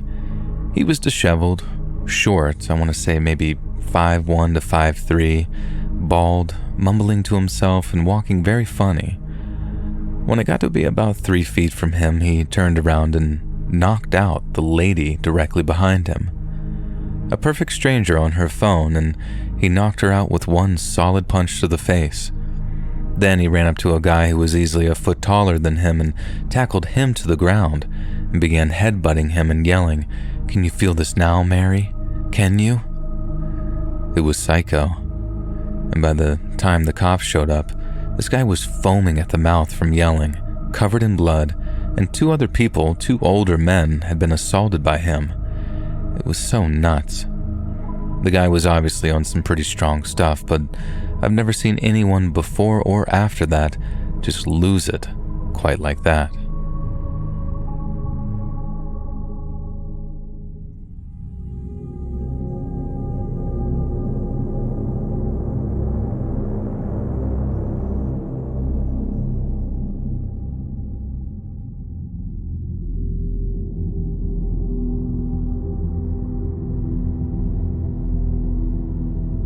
I used to work for Walmart corporate, and we all had to go to this event one time.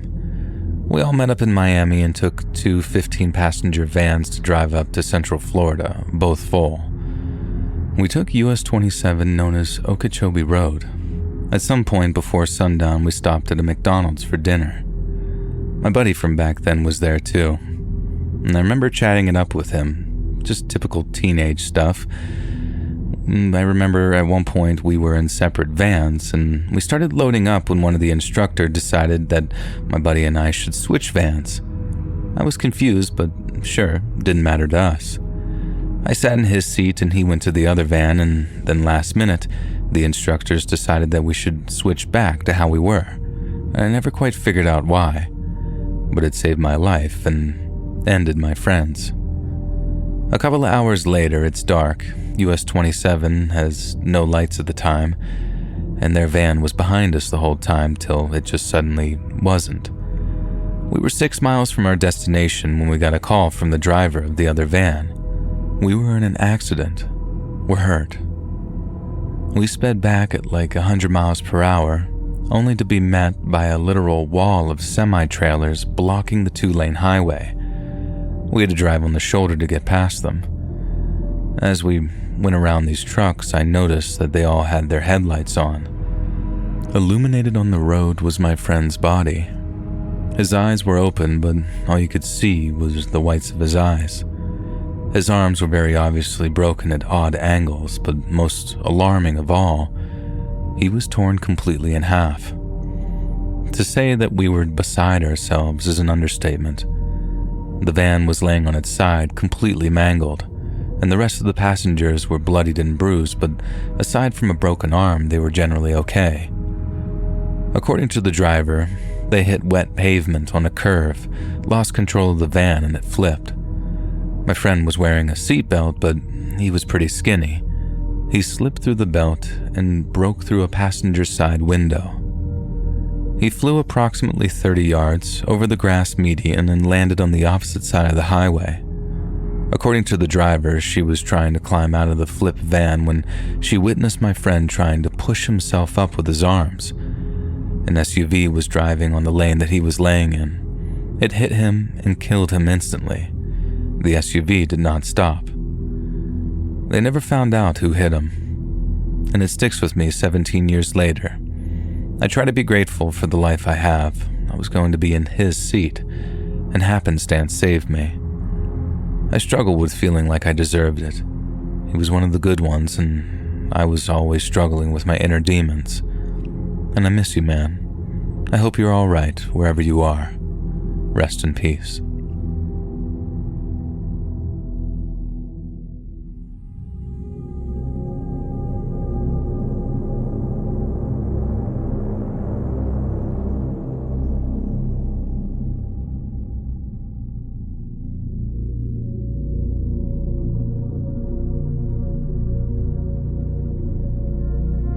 I had a stalker situation. I used to work at Walmart, and while I was working one time, a guy came in and just said hi. He knew my name, I sort of recognized him, and he said he went to high school with me. And then it clicked, and I remembered seeing him back in school. We talked for a bit, and he seemed nice enough. The next day, I got a friend request on Facebook. I added him and didn't think anything of it. Now, a few days later, some of the guys I'm friends with on Facebook sent me a message asking who he is because he's sending them all friend requests. I never kept my phone number on Facebook, but he somehow got it. He started texting me and calling me. He got my email as well. Sent me this long letter about how he always loved me, wants to marry me, and how perfect we were for each other, asking who all the guys are I'm friends with, and that it should just be me and him.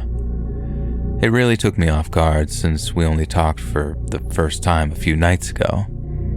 I responded nicely, and I tell him that I have a boyfriend and that it seems like he's a nice guy, but that I just didn't feel that way about him. That we just don't know each other well enough. And that was a bad choice of words. He starts showing up everywhere I am. Classes, when I'm shopping, eating, everywhere. If I don't see him, he sends me emails about if I enjoyed this here with this person, and I finally tell him that he needs to just leave me alone. He sends me this long-winded email about how I'll pay, how I just didn't give him a chance and he will make me give him one. And what a selfish bee that I am. Really creepy, just terribly mean stuff. About how he knew my schedule and my routine and there was nowhere that I went that he couldn't find me. I eventually ended up calling the police and actually getting a restraining order, and he did get into some trouble, but not very much. Now, I was scared for a while after that, but thankfully I've not heard from him since.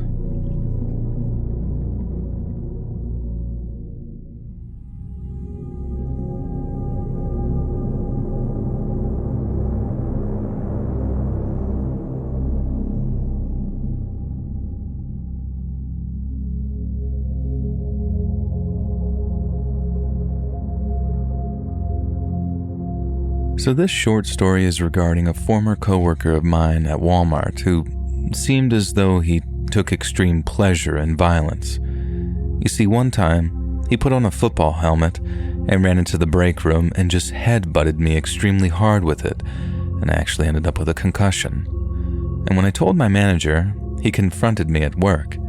He shoved me down, got on top of me, and I kept screaming and kicking at him, telling him to get off of me and that I couldn't breathe. Eventually he did, but Jesus Christ, I actually thought he was going to kill me. Thankfully, he ended up getting fired, but I spent the rest of my time working there wondering if he was ever going to come back and finish the job.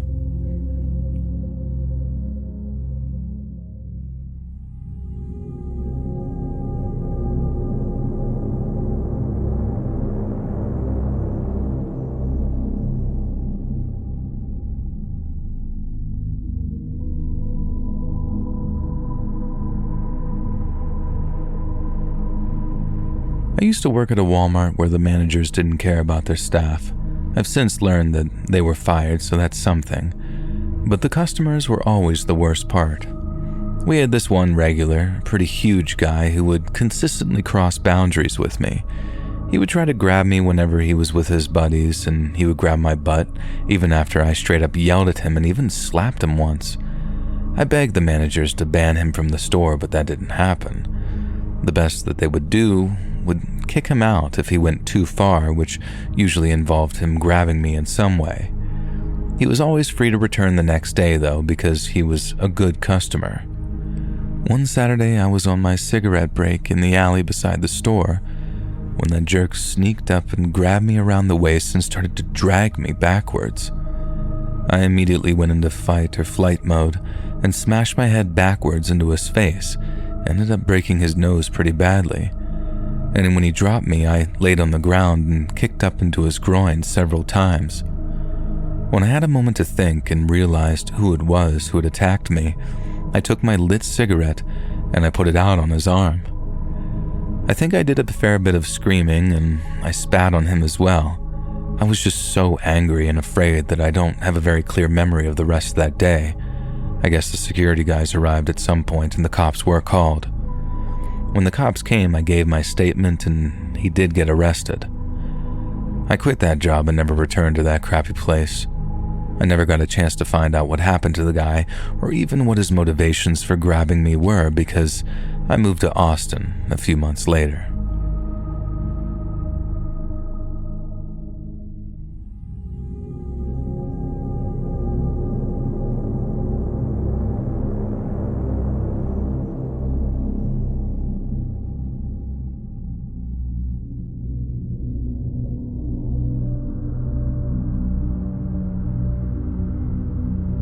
It was late at night and I was driving out of a Walmart parking lot. On the way out, someone tried to cut me off when I was making a turn, which almost resulted in our cars crashing. The other driver was very upset and started following me, flashing his lights to blind me. Then, they forced me to park my car and blocked it. He got out with another guy, grabbing a screwdriver, and tried first to open my car door, which I locked just in time, and then he tried smashing my window. I wasn't so foolish as to get out of my car and risk being stabbed, so I reached for my phone and started calling a few of my buddies who lived nearby.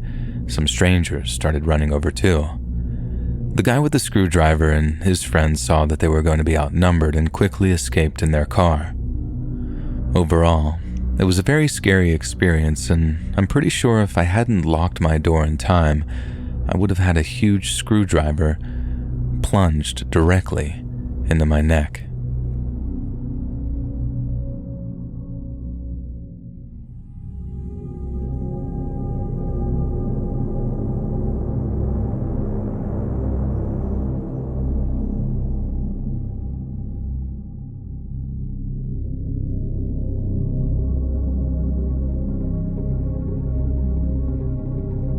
I used to work with this guy at Walmart who I refer to simply as Josh.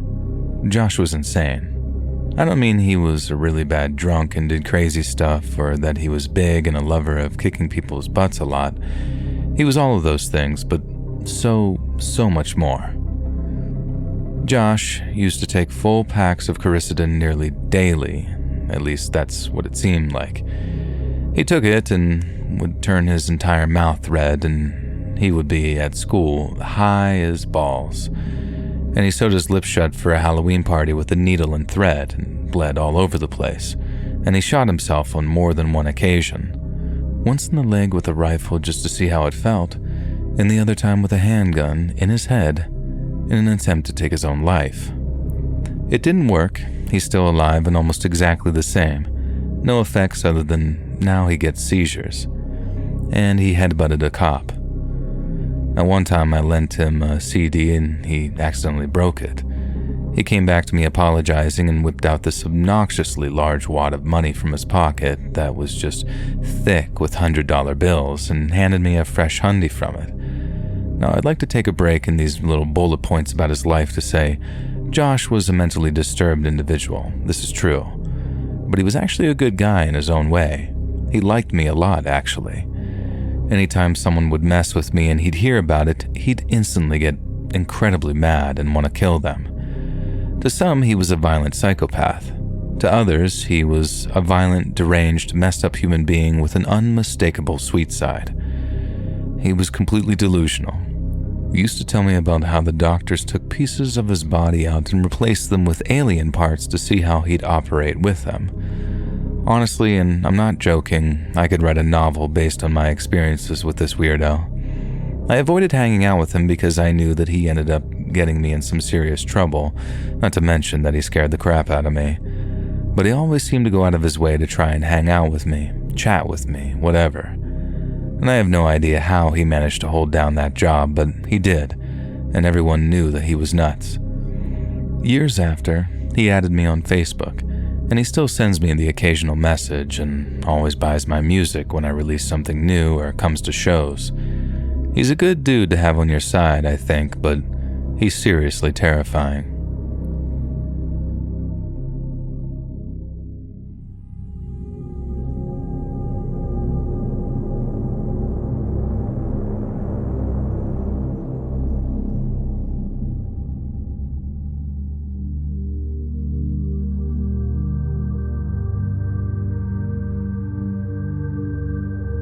I'm 27, my husband is 30, and our daughter is 1. This story happened last night, so I'm running off like 2 hours of sleep, and my daughter wasn't into the idea of sleeping in this morning.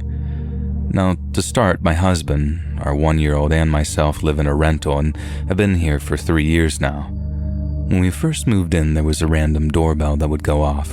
There isn't a doorbell here that we can see, and we thought that there was probably a battery-powered doorbell stored in the attic that is probably dying or malfunctioning. That eventually stopped and we forgot about it for the most part. My husband also used to see what he called shadow people and hear footsteps and have horrible sleep paralysis dreams. I always chalked it up to his mind playing tricks on him or him trying to scare me.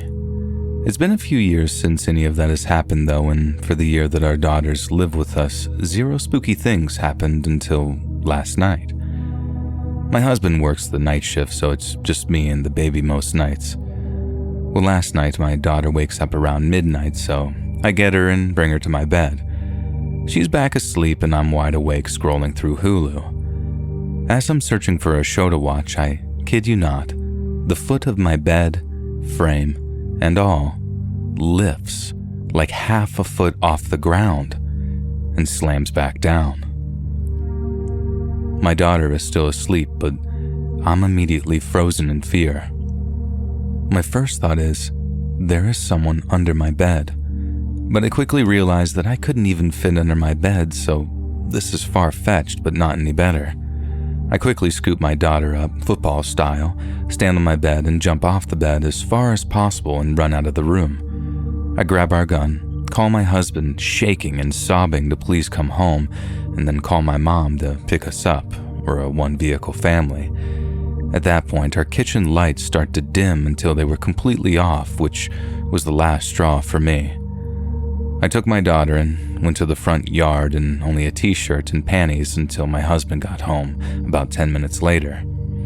He did a sweep of the house and nothing seemed out of place, which weirdly only made me more scared, like I would rather a stranger be under my bed than some invisible force. But I still went to my mother's. I finally fell asleep about 3:30 and my husband picked us up at 5 a.m. when he got off of work. I'm afraid to sleep here, so I've been awake ever since. I don't know how I'm going to be here alone at night anymore. I'm trying to debunk what happened and find an explanation, but I just can't. It may not sound scary to you, but I had never felt so scared in my life, and scary stuff is 10 times worse when you have a baby to protect. What do I do? How do I bless my home correctly without making things worse? Also, I don't drink or do any drugs, so it's not like I was tripping or something. My mom is a paranormal buff, and my husband and I agreed after one too many crappy spouses and scary movies to always believe each other when we say something is up, so they both believe me, but I still feel crazy.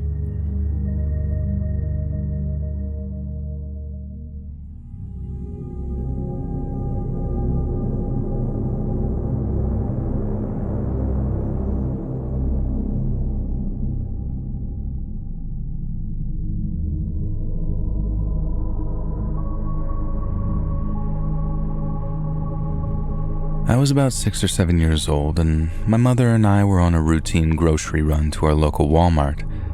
I remember getting out of the car and walking up to the entrance. We had parked sort of in the back, so we had a little walk to the front. As we walk up, I see a homeless man asking for change from every person that walks by. He asks the woman in front of us for change, and as she turns him down, he scoffs and begins to say something rude towards the woman. My mother and I walked past him with haste to avoid conflict, as he seems to be extremely agitated. We get inside and get our groceries, and everything seems fine.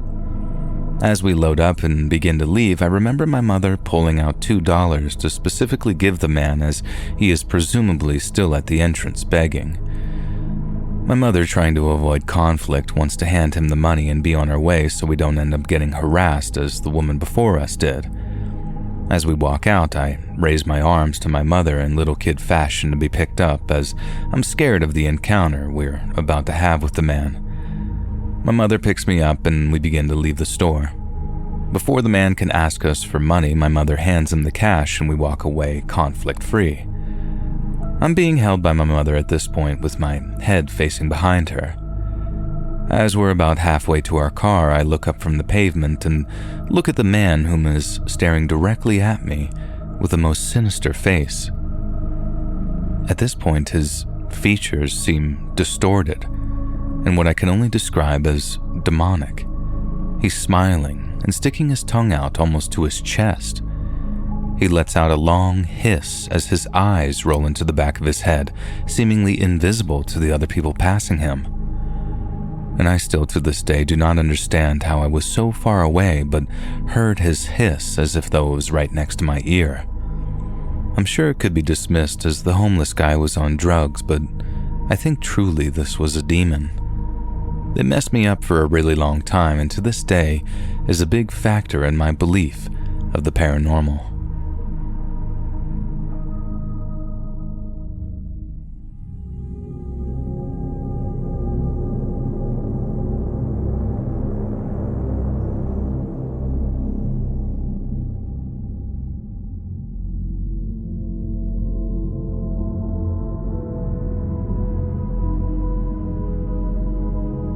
2 years ago, I took my wife, my father and son, then 3, to visit family in rural New England in America. They live on a small farm with buildings that date back to the 1700s, which have been restored and modernized, and a guest house which was built about 20 years ago. My cousin is a prolific photographer, and my auntie had decorated most of the rooms in the main house and guest house with her photos. We didn't notice much about the photos in the guest house when we first arrived, probably because we were all jet-lagged. The next morning, after a sound night's sleep, we were sitting in the main family room eating breakfast and making plans for the day when I noticed that my son was keeping his head down and not answering my father whenever he spoke to him, which was unusual because even at that young age, they were very close.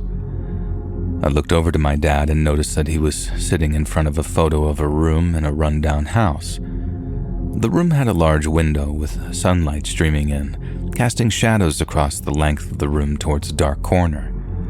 I got an uneasy feeling from the photo, but I really didn't think much more of it.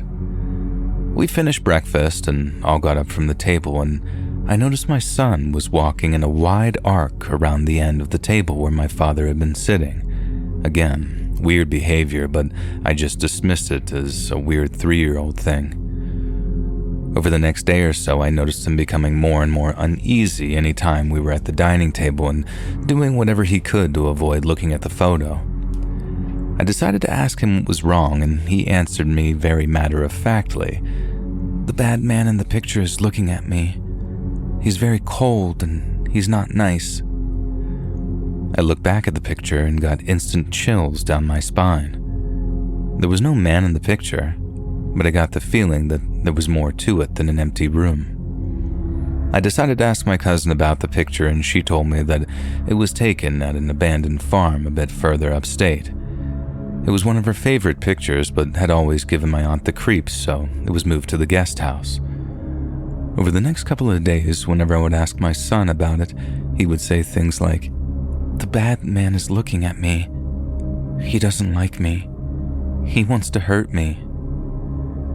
I didn't think much of it until we were going to bed one night and my son tripped and fell, seemingly for no reason in the middle of the hall, and started crying hysterically. When I asked him if he was okay, he said, "The bad man hurt me on the leg." I checked his leg, and sure enough, on the side of his leg there was a large bruise that looked like he had been struck with a blunt object. I didn't want to play into his fears, but asked him how the bad man could hurt him if he was in the photo downstairs near the table. His answer was enough for me to pack up all our stuff and move to the main house with my aunt, uncle, cousins, and big burly housekeeper right away. "He's not down there. He comes up here when we go to bed." We left soon after, so I never found out anything more about the farm where the photo was taken, but I'm sure there was some kind of evil presence around it. Has anybody experienced something similar? Please share if you have.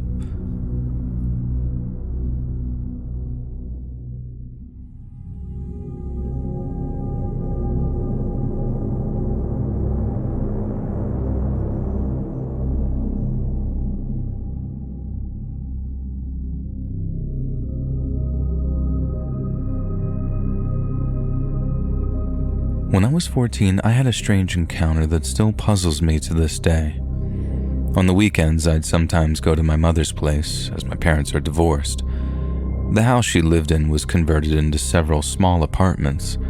It was a creepy old farmhouse. The house was at least 150, maybe 200 years old. My mom told me off and on of strange sounds that she'd been hearing and seeing things in the corner of her eyes, feeling like she was being watched. This one particular evening when I spent the night, I brought my N64 because my mom would go to bed early and I'd still be up for a few more hours. I still remember to this day what game I was playing, WWF No Mercy.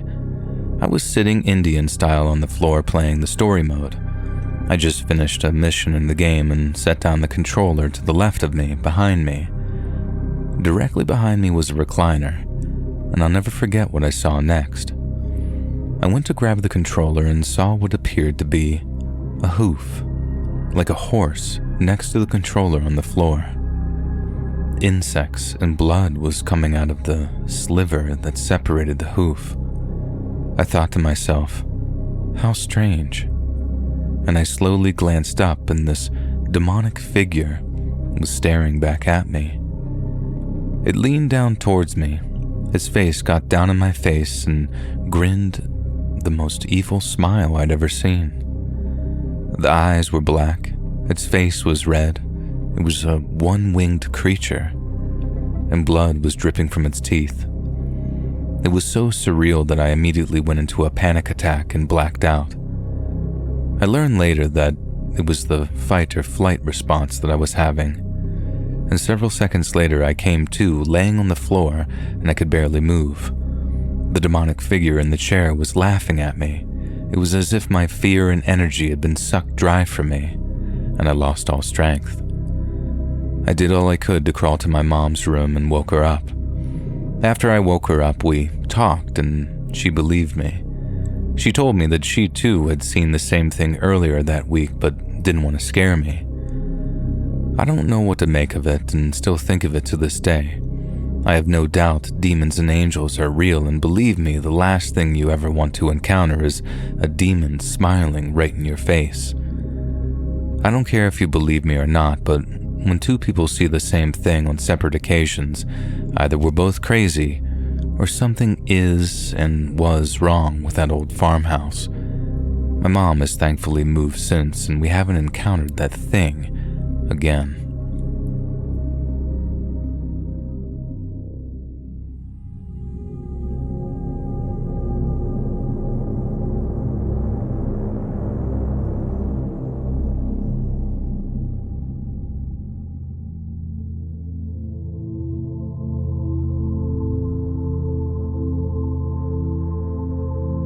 This story took place when I was a kid.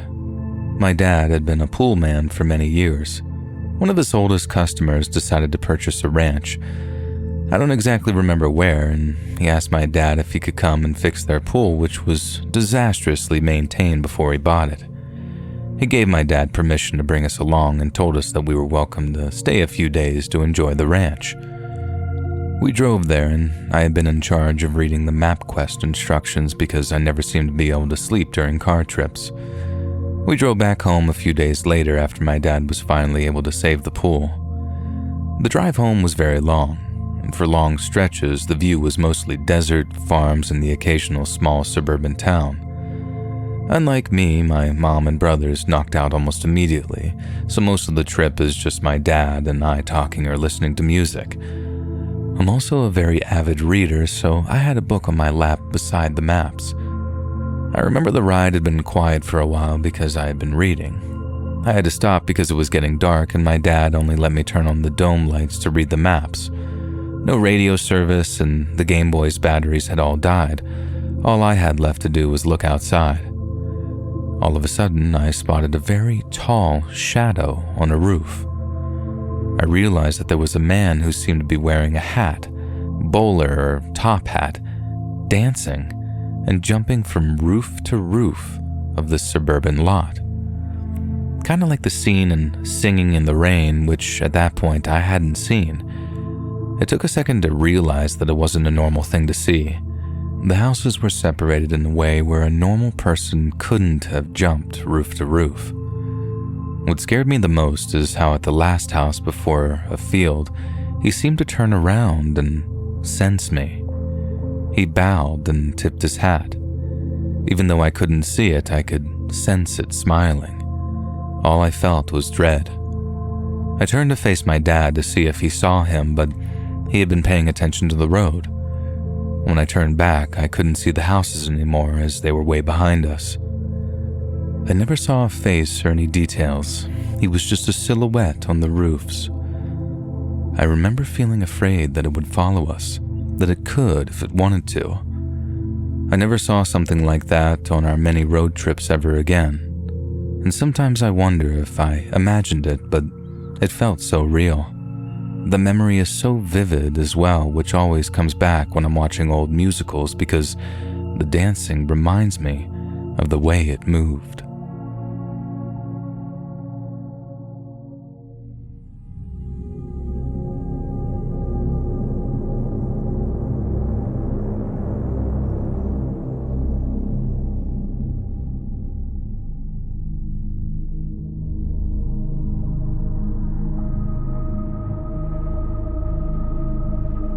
I bought a painting at a thrift store of a beautiful young angel a few months ago. I was immediately drawn to it, which is not typical for me. I'm not into art or angels, and I hung it up in my bedroom the same day I bought it. The next morning when I woke up, the living room lights were on. I thought that was strange, that I would have not noticed that I'd left them on when I went to bed, since I can see my living room from my bedroom and would notice if the lights were on. The next night, I made sure that they were off when I went to bed. And sure enough, the next morning they were on again. Same thing happened the next night. This time I woke up at around 3 a.m. and could see from my bed the living room lights were on again. After that third night, I had never had an issue again, so I chalked it up to some type of electrical thing and it being a coincidence with the painting. although the lights never turned on automatically during the day, just while I slept. Then, just the other day, I was in my bedroom putting laundry away and the painting started swinging. Like it was very, very noticeable.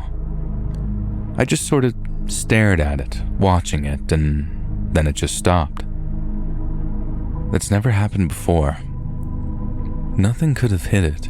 There were no breezes or drafts. It was really, really swinging. I'm not sure what to think. I don't get a bad feeling from it. And I should mention that I live by myself, so no one could have turned the lights on after I went to bed or moved the painting.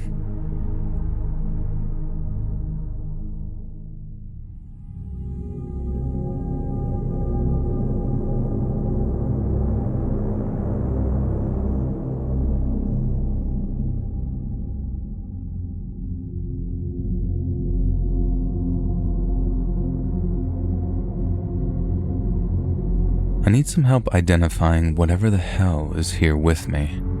I just got back from a week-long vacation last night, and the same activity from the house that I was staying in is going on at my apartment. I apologize in advance for any incoherence in what I say because I haven't gotten much sleep the last week. The house we stayed in was gorgeous, and since my entire extended family was staying there, 18 people, it was also absolutely massive. It was split into 2 parts. The old side of the house, roughly just a basement studio and 3 bedrooms upstairs, and the newer side. I'm not going to go into too much detail about the newer side as no paranormal activity took place there, but it was a gorgeous house. I shared a room with my girlfriend, and since we were the last to arrive, we got the worst room in the house. Not only did we get the smallest room in the house, it was about 10 feet by 10 feet, it was also on the old side of the house, directly in front of the basement stairs. As I had been driving for 6 hours that day, I was pretty tired, so I said hello to everyone and quickly got into bed to go to sleep. It was around 11 p.m. when my girlfriend and I got into bed. She's lucky in the sense that she can fall asleep just about anywhere in 5 minutes, so she was out within seconds. I had a weird uneasy feeling in my chest. Not necessarily a scary feeling, just that annoying alert feeling you get when you feel like something is watching you. And to help ease myself, I hop right down into a YouTube rabbit hole. About an hour into my journey, I could tell that my girlfriend was having a nightmare, so I put my hand on her arm to gently wake her up. But as soon as I touched her, she bolted awake screaming, mumbled something like the ghost, and immediately went back to sleep. I had just started to get tired, and safe to say I was sufficiently creeped out at this point, so back down the rabbit hole I went. About 2 hours went by when my girlfriend woke up screaming again, saying the footsteps are close, and then passed out immediately again. I decided I'm not going to sleep that night and went right back to YouTube. Another hour passes and I see my girlfriend sit up in bed, but she was still asleep. She moved, so she was sitting on the edge of the bed and started having a conversation with the corner of the room. She eventually laid back down, but not before I was absolutely terrified. Activity died down after the first night, usually just creaks in the floor or knocks on the wall and door. The only other standout event besides movement around the room happened on the second to last night when something sat down on the edge of my bed. My first thought was that my cat had jumped up on the bed, but I remember I wasn't at my apartment and sat up just in time to see the indentation lift up off the edge of the bed. It couldn't have been my girlfriend as she was on the opposite side of the bed and nowhere near where the indentation happened. Also, the bed I was staying in was as firm as a rock, so it was challenging to push that far down into it. Fast forward one more sleepless night and I'm on my way home. After a long day of driving, I got back and settled down with some Netflix. My girlfriend had plans to go hang out with her friends, so she was out most of the night. I thought I'd finally get a break from the spooky stuff when my dog and cat both start tracking something around my apartment. The way their heads were moving, whatever they saw was moving fast. Now, I've seen them track bugs before, but neither of them really focus on it too much. They usually just huff and ignore it, but this was different. Poppy, my dog, started growling when whatever it was moved into the corner of the room. My cat Anna jumped up right next to me on the couch while Poppy growled at the corner and started to slowly back up towards me. After a full week of crap like this, I wasn't even scared anymore. Just angry and tired because it likes to keep me from falling asleep. Poppy and Anna both track the thing moving out of the corner towards us, so she starts barking like crazy. After I got her to stop barking, I heard a growl come from the center of the room. It was pretty high-pitched, like a small dog or a girl. Judging by where my pets were tracking, it looked like it was very short, very fast, and could jump up on the table and counters. I stood up, stared in its general direction, and said, "Please leave." I got a huge wave of chills and got goosebumps in places I didn't know I could get goosebumps, but I said it again much louder and more stern this time while opening my front door to let it out. Whatever it was got really upset, it seemed. It didn't do anything, but I could feel a lot of anger. My pets tracked it moving towards the door, so I thought that I was in the clear. About 2 minutes later, my dog starts barking at the corners of the room where the door is, while my cat is on full alert staring at the same place. At this point, I just give up and hope it just leaves me alone since it hadn't been violent yet, just annoying. Poppy eventually fell asleep at my feet, and Anna had run into the other room, occasionally poking her head out the door to look in and immediately spring back into the room. I just gave up dealing with it at this point. I put my earbuds in to block out the knocks on the walls and watch some YouTube. I decided to stay up until my girlfriend got back to let her know what was happening, but whatever it was took this as an opportunity to mess with me. I was laying on my couch and kept feeling something poking me every 5 minutes. Not hard, just constant pokes on my arms and legs and feet. And after this went on for a while, it pulled up on my nostrils. Again, I just ignored it because I learned it just gets worse if I engage with it. Whenever something like this would happen, I could feel the apartment get much colder, despite my thermostat saying that it was 72 degrees. After hours of knocking, poking, pulling, and the occasional arm brush, my girlfriend finally got home. The second she got through the door, I could tell whatever it was left, as I had no uneasy feeling, and there were no more weird noises, so I had one of the most restful nights I've had in over a week. I don't know if it's gone for good or if it will come back tonight, but I will post an update tomorrow if anything happens. Other than the growl and the short but overwhelming sense of anger, it hasn't been violent or disturbing, just really annoying. Any help on how to identify or safely communicate with it would be greatly appreciated.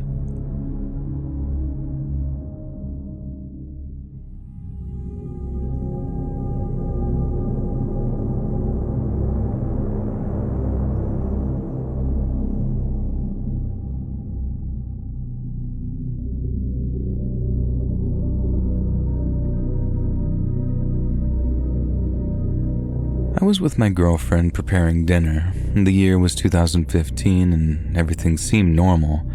I put on some music and the speakers were in my room. While we were cooking, I noticed that the music was no longer being listened to. I was surprised that something happened with the internet because it was Spotify. I went to the bedroom and I noticed that the playlist continued, but the volume knob had been set to 0. I didn't pay much attention to it at that moment. I set the knob again and went to the kitchen to continue with dinner, and not even 2 minutes passed when, again, I noticed that no music was being heard. This time it seemed really strange to me. I lived alone and we were just my girlfriend and I went into my room, and this time the knob was on 1 so I could lightly hear some music. I was surprised because it was a physical and not digital fault with what was going on. Again, I turned the knob and returned to the kitchen. I tried not to think about that and concentrated on cooking when suddenly I clearly hear things on the floor, this time in the studio that was next to my room. It bothered me, the idea of passing by these things instead of enjoying a pleasant evening with my girlfriend. I asked her if she had heard that sound and she said no. I replied that it was clearly a noise from the studio, so she told me, let's take a look. In effect, there were things on the floor. I wanted to think that it had simply fallen, and we picked them up, turned off the lights and left, and we were in the kitchen again when we heard another noise. This time, she could also appreciate that. And I told her something was happening, and she, being a very religious person, told me not to worry. And we went to the studio, and this time, the light was on, and there was again some things being thrown around. There were no open windows or wind currents. It seemed very strange to us. We searched everything, and before leaving, I pronounced aloud that I would leave the light on, and we left kind of nervous. We'd not reached the kitchen when noises were heard again. This time, I was really afraid that it was a thief who had entered the house. We ran to the study and the lights were off, and a TV that was there was on with static. We looked at each other, and I told her that that was not normal, and that something was happening and we should probably do something. She proposed that we pray, and we went to the kitchen, and she took my hands, and we said 2 prayers that she knew. When we finished, something was heard again. I wanted to go see, but I was shocked to see that just outside the kitchen, there was an inflatable toy that I used to have to punch for fun in the studio. It was horrible. I had no idea how it had even got there, and at that moment I felt very scared. I didn't know if it was something paranormal or if a person entered the house and was playing the worst joke ever on us. My girlfriend asked me what was wrong with me, why I stood at the door. I told her not to leave the kitchen, that I didn't want her to see that, but she leaned out and screamed. I tried to calm her down. Nothing had ever happened in that house. We were very scared, and at that moment, the bell rang. I answered on the intercom, and nothing. Every time I was more nervous, but I tried to stay calm. I walked towards her, and the bell rang again. I answered, and nothing. I told her, let's get out of here. Something or someone is bothering us. It occurred to me to go to the house of a cousin who lived nearby, and then the lights started to blink. It was terribly terrifying. Getting to the street was a great relief, and by the way, it was completely desolate outside. We walked a few blocks until we reached my cousin's house. We told her everything while our hands were still shaken, and she believed us, and she had some holy water, and that we had to go back because what had happened to us was not normal. When we came back with the holy water, loud music could be heard from the street. We opened the door with fear, and immediately my cousin began to sprinkle holy water all over the place. The inflatable toy was in another location. It seemed that it had moved a few meters from where we last saw it. The knob of the speakers was at maximum, and all the lights in the house were on. It seemed that they had had a small party without us, and it was horrible. Note on the Spotify browser was written reggaeton, and the first playlist was playing. And I hate reggaeton music. I'd never put that kind of music on before. I don't even know how it's spelled, but it was written the same way that I used to know, and that was very shocking to me. I was never super skeptical of the paranormal, but I didn't believe everything I heard until that night. And for good luck, I can say that after using the holy water, nothing else happened in that house. I no longer live there. I threw the toy away, and the girlfriend is now my wife, and we know that all that was real. These spirits or entities do exist, and we must be careful and have faith in God and not let them disturb us.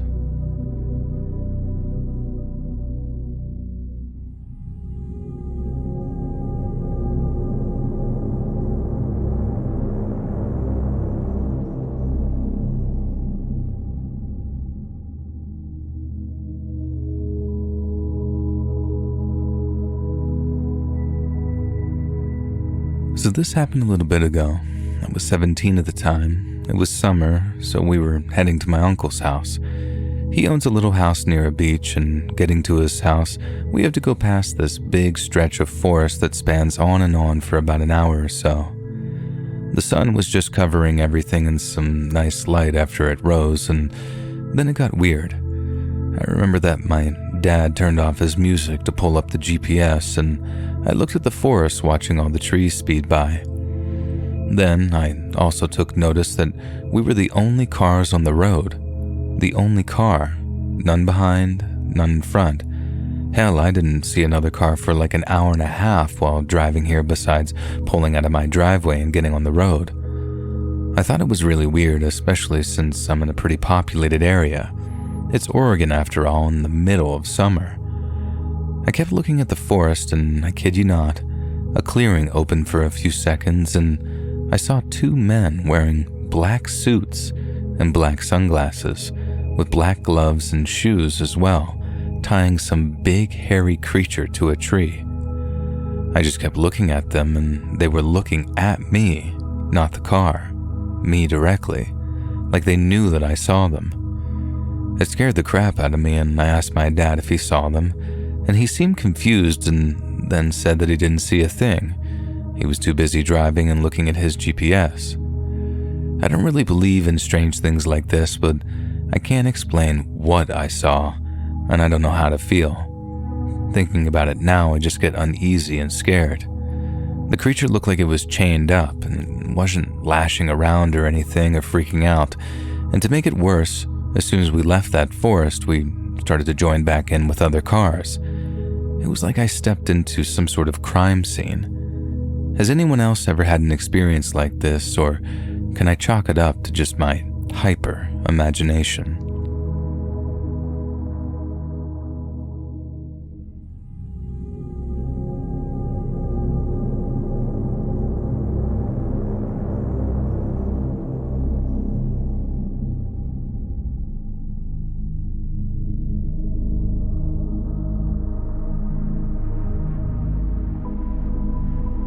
So I bought a doll today with an attachment and just wanted to share what happened already.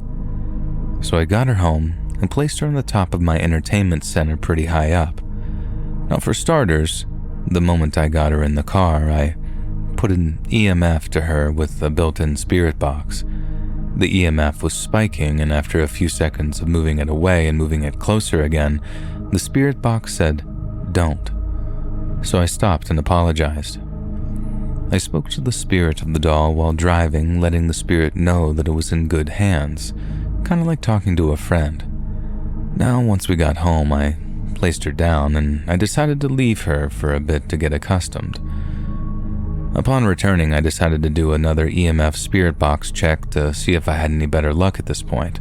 I'm short, so I wasn't holding it up very high. The spirit box said, "Higher." I raised it higher and then the box asked, "What do you want me to do?" The spirit for some reason was making the meter of the EMF actually bottom out instead of spike, so I requested it to please make the meter go the other way, and it did. Then the box asked, "Am I dead?"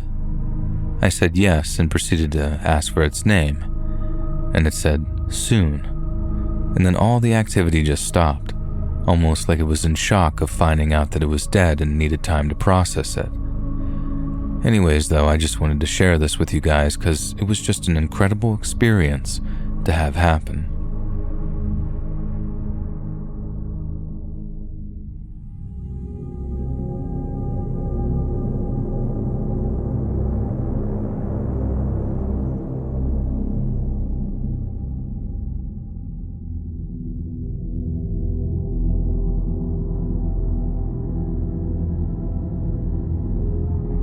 It started a week ago roughly and has happened multiple times. First of all, I want to mention that I live alone and don't have any pets. Last week I went to sleep at around 2 a.m. and I had my MacBook Pro closed completely on the floor. While I was in the bed, I started to hear typing on the keyboard. It wasn't cracking or anything like that. It was typing, and I'm not imagining it at all. It lasted several minutes and then eventually stopped. I freaked out like crazy that night, but eventually managed to fall asleep. The next day, I also went to bed late, and I fell asleep and woke up in the middle of the night by the typing noise of the keyboard. It wasn't a dream, nor am I crazy. It really happened. I was very scared, so I turned on the lights, and the typing stopped. My computer was still closed, as in shut down, So I turned off the lights, and 10 minutes later I heard the typing on my keyboard again. This time too it lasted for a long time, and I almost had a panic attack, and keep in mind, I live alone. It happened again other nights. Every time it happens after I go to sleep, and it can be right after I got to sleep and put the MacBook down, or many hours later in the early morning while I'm still sleeping. It never happens while I'm actually using the computer itself. Last night I also couldn't sleep because I heard weird noises coming from the windows, like some weird gush of wind, loud noises around my windows, and of course, again, the typing on the computer. And I'm terrified. What could this be? I was thinking I'm either spied on by some agency that managed to infiltrate my computer and search for something. But what? I've nothing to hide, and I'm a completely average guy. I've never committed any crime whatsoever. And even then, if the computer is closed, how can I hear the typing? I mean, even if they infiltrated, I shouldn't hear typing on the keyboard. Or is it something paranormal? I read I'm not the first guy who has heard typing of a keyboard at night, and other people who have experienced it were equally frightened. Some of them used a mechanical keyboard which is exposed at night, and I have a MacBook Pro and my keyboard isn't exposed because at night I close the PC, as I said. In the sense, I shut the screen above my keyboard so it's not exposed to air. But please, help me figure this out, because it's freaking me out.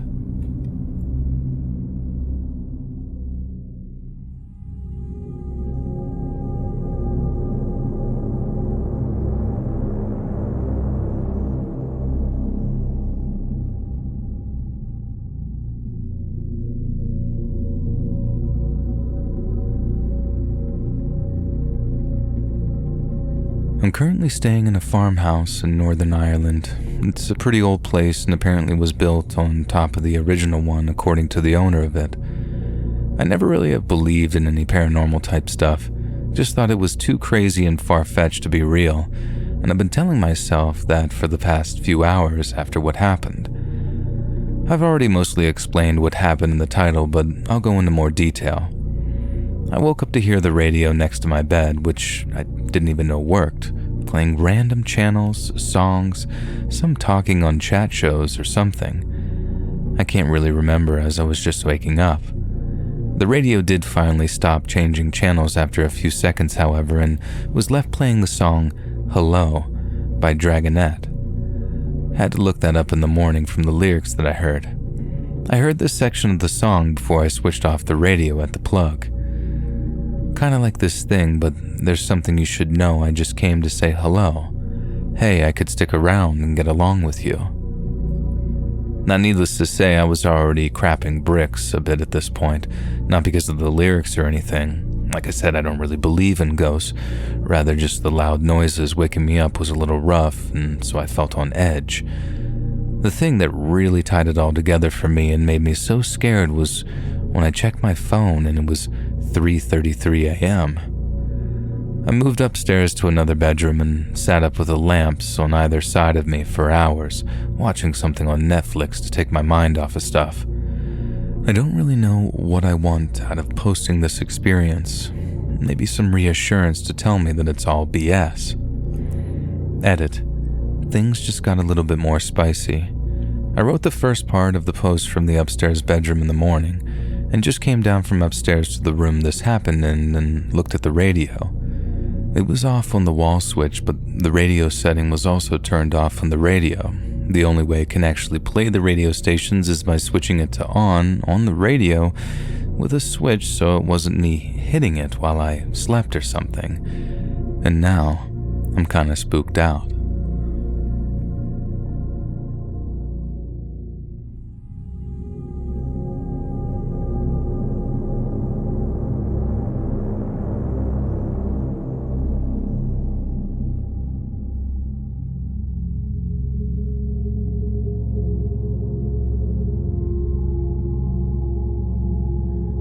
This was a while back, but it still bothers me to this day. It was 2016 and me, 22, and my husband, 28, were moving into a rental home. I was 6 months pregnant and we were thrilled to move into a nice community since before we had lived in a pretty sketchy part of town. We didn't know much about this rental except it was in a good school district, a low crime area and within our budget. Time passes without any problems and soon our son was born. His birth was textbook and he slept well in the hospital. This all changed when we brought him home. The first night home was awful. Every time we set him in his crib, he screamed. And I'm not talking a normal "I'm hungry" or "need a new diaper" cry. A legitimate scream like he was in pain. My husband and I had to take shifts at night so one could be with him and the other could sleep a little. My shift was always second and started around 2 to 3 in the morning. I tried my best to sleep, but shortly after my son's birth, I began having horrible nightmares. I would dream nightly about my son being hurt or needing me, and I couldn't get to him. At my 6-week checkup, I told my OBGYN, and she believed that I was having postpartum anxiety and prescribed me some medicine and recommended that I see a counselor. Weeks passed by since starting the medication and counseling, and I was still having nightmares, and my son was still screaming all night long. His pediatrician told us that it was colic, and that we just needed to wait it out. Everything changed when he turned 3 months old. His screaming continued but started to be all day instead of just at night. My nightmares became much more specific. One night, I dreamed that I walked into my son's room and he was on fire and screaming. Though I was in his room, my feet were stuck inside his doorway. I couldn't move or speak. I could only watch my son screaming in pain. I woke up screaming and hyperventilating. My husband ran into our room and tried to console me. In the next few days, I could not sleep. I spent most of my days at work and my evenings sitting on my front porch talking to my next-door neighbor. She was the sweetest old lady who had lived in this neighborhood since it was originally built in the 70s. I guess she could tell something was wrong and asked me if I was okay. Reluctantly, I told her how my baby had been acting and how I was having horrible nightmares. She was sympathetic and asked me to elaborate, and I didn't feel comfortable telling her the details, so I just told her that I had dreams about fires in the house. Her face quickly changed from caring and concerned to horrified. Seconds of quiet felt like hours before she spoke again. "Do you know what happened at this house?" she said, and I told her no. She sighed and looked down before grabbing my hands and looking at me. She goes on to tell me that a few years ago there was a fire at the house due to some faulty wiring done poorly by the landlord. There was a young family with a 3-month-old baby living there, and unfortunately the baby passed away in the fire. She said the couple moved away and the house was renovated and put up for rent after. And at that moment, I was in complete shock. I ran inside to my husband holding our baby and told him that we needed to leave. He must have seen the fear in my eyes since he didn't ask me to explain myself until we got in the car. I explained what happened in the house and how I felt like my dreams were warnings that we needed to leave before something happened to our baby. Luckily, my brother-in-law lived in the next town over, so we went there. The first night we stayed in his house, our son slept through the entire night, not a single peep. I checked on him every hour since it was so unusual for him to sleep this well, and from then on, apart from normal baby stuff, my son never screamed again like he did in that house. My husband packed our stuff and we stayed with my brother-in-law until we were able to get out of our lease and rent a new place. I never went back, and I will never go back. I just pray for whoever moves in there next.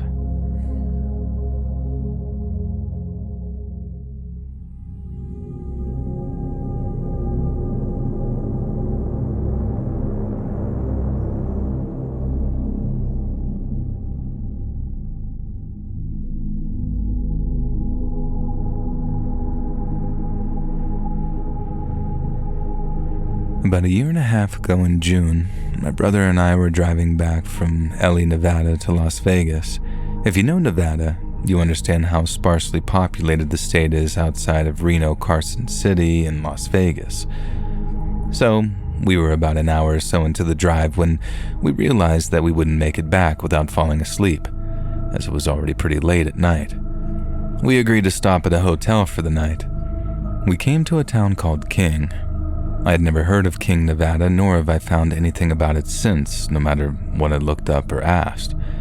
It looked like one of those old Western movie towns where it's one road with little buildings on each side and about the same size as one of those towns. All there really was of note was the hotel that we stayed at, called King Hotel, and a McDonald's. The few other buildings didn't seem worth mentioning. We hadn't seen anyone or any cars while driving in the town. We went into the hotel and saw the only person we ever saw in that place, the single clerk at the front desk. We got our room key and went straight to bed.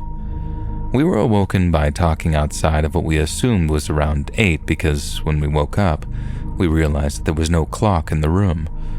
In fact, there were only beds, a hotel, a shower, and a sink, not even a dresser or a TV.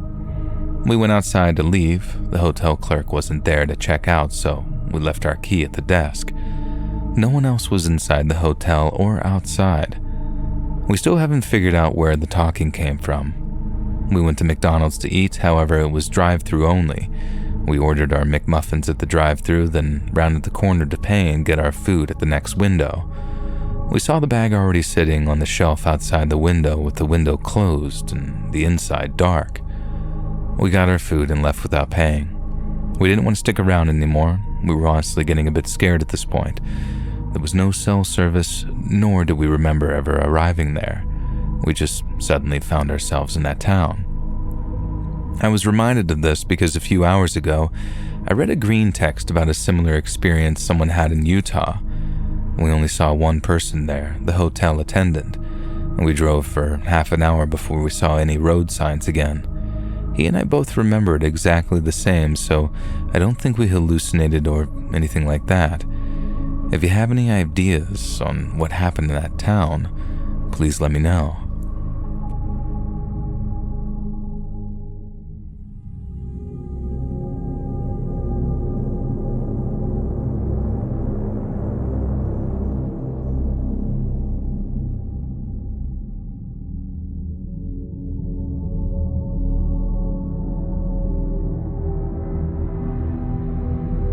As I'm sure some of you are aware, the hunting season for white-tailed deer is about to start this weekend.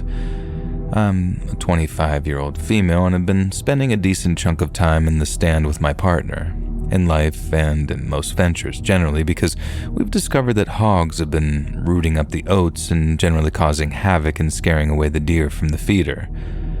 We've gone out a handful of times in the last 2 weeks, attempting to catch the miscreants at it, and so far no luck, and it's been very frustrating. At any rate, because of the hogs, I've been spending more time in a stand after dark than I ever have in my life. We've been up there from 9 p.m. to 1 a.m., 10 p.m. to 2 a.m., 9 p.m. to 11 p.m., and every other weird time slot you can think of.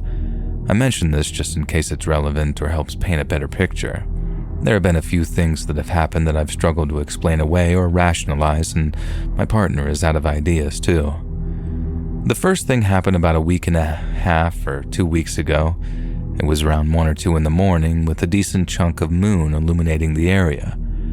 I was only half paying attention to my surroundings because I had already written the night off as a bust when, all of a sudden, I become aware of a weird whirring or flapping sound.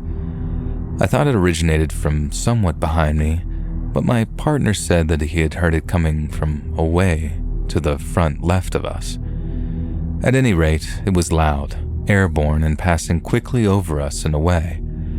I am very familiar with the sounds drones make, and that wasn't it. It also wasn't a helicopter. The sound was too small, if that makes sense. And it wasn't a bird. It sounded way too mechanical. It was flying very low, probably just above the tree line, and we couldn't see anything.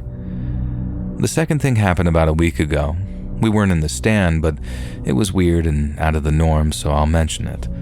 We live on the same property that the stand is on, and it was around 9 or 10 at night when all of a sudden there was a distant boom, like an explosion, which hit our home with a very hard thud. If you've ever spent any time around heavy artillery or explosives, you'll know what I mean. It was strong enough that my sister-in-law, who lives down the road, called us asking what the hell just happened. It could have been a natural gas explosion, but the weirdest part is that my partner did some internet digging and a local emergency management website had posted asking for any info on an unknown explosion back in 2016 during that time of year, and we still have no clue what it was. And then lastly, tonight, we were out in the stand once again, and it's gotten cold and we've had a ton of rain all day, so everything was damp and dripping. We went out at 10 and it was about 10:30. I was preoccupied with trying to keep my fingers and toes warm when suddenly I became aware of a weird murmuring. My partner heard it too, but he was hearing damaged, so I don't think he heard the full breadth of the tones. To me, it kind of sounded like muffled voices off in the distance, like several someones having a conversation too far off to make out the individual words. But the direction the sounds were coming from doesn't have any buildings or dwellings, it's just woods. And there were several different tones. My partner said it kind of sounded like a cow moaning, but not quite. There are cattle in the area and we heard them vocalizing all the time. That wasn't that. And there isn't any grazing land in the vicinity of the sound's origins. They carried on for maybe 30 seconds, slightly rose in crescendo, and then died off and faded away completely. I want to stress how indistinct these sounds were. If I hadn't been listening intently, I don't know if I would have heard it. All of this, coupled with the general gut feeling I have whenever I'm out in the dark alone, has me wondering. I don't necessarily feel endangered, just generally watched and noticed. I have very good instincts and I try to listen to them. I'd love to know what you all think. There may be a rational explanation for all these phenomenon. All I know is I don't want to be another hunter with another creepy story, but I feel like I'm starting to see a bell curve emerge.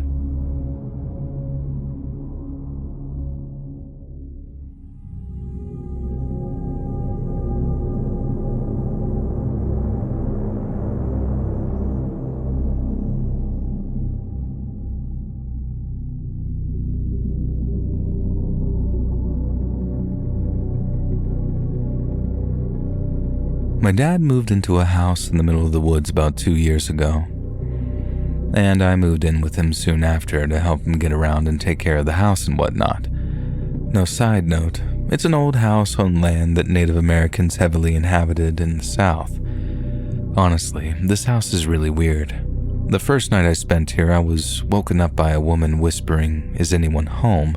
right next to me as I was about to fall asleep. My dad didn't believe me when I told him the next day. It's taken a while to get used to living in the deep woods, but something about this property is very off. There's been more than a few times where I've actually felt a heavy presence, almost like someone is standing right behind me. I have a cat who I rely on to alert me when there's someone approaching my room, and there have been times where he's alerted me but nobody was there. Other times he stares at the same corner of my room with an expression that tells me that he can see something I can't. And there's been more times I can count where I'll be leaving a room and a cabinet will slam, or it sounds like something was moved behind me. It sounds silly, but it's odd enough for me to notice. I mentioned it to my father, but he didn't think much of it until early this AM when he woke up and went downstairs to find the basement flooded. Somehow, the shower in the basement was turned on and the drain had been clogged. Neither of us used that shower in the basement, and he's now fully convinced that there's a ghost in this house. I don't know. If you ask me, I think it's more than the house. I get that feeling even when I'm out on a hike. I always leave food scraps and leftovers out in the tree line for the animals, and sometimes coincidentally find little treasures in the same spot, almost like I made a trade with Mother Nature. Once I left strawberry cake leftovers out, and the next day found a stone with a pink crystal formation. Another time I found an arrowhead carved out of stone. Just kind of a thought that I figured I'd share.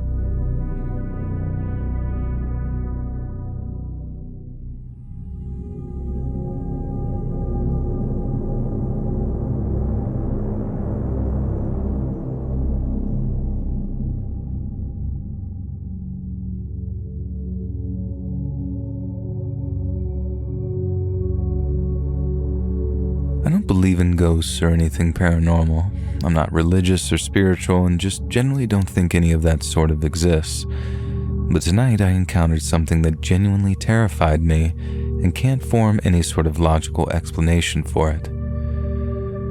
So I have a dog and I almost always walk her at night due to my schedule. I'm currently living with my parents who live in a very upscale private community, one which I'm extremely familiar with and have walked hundreds of times before, both during the day and night.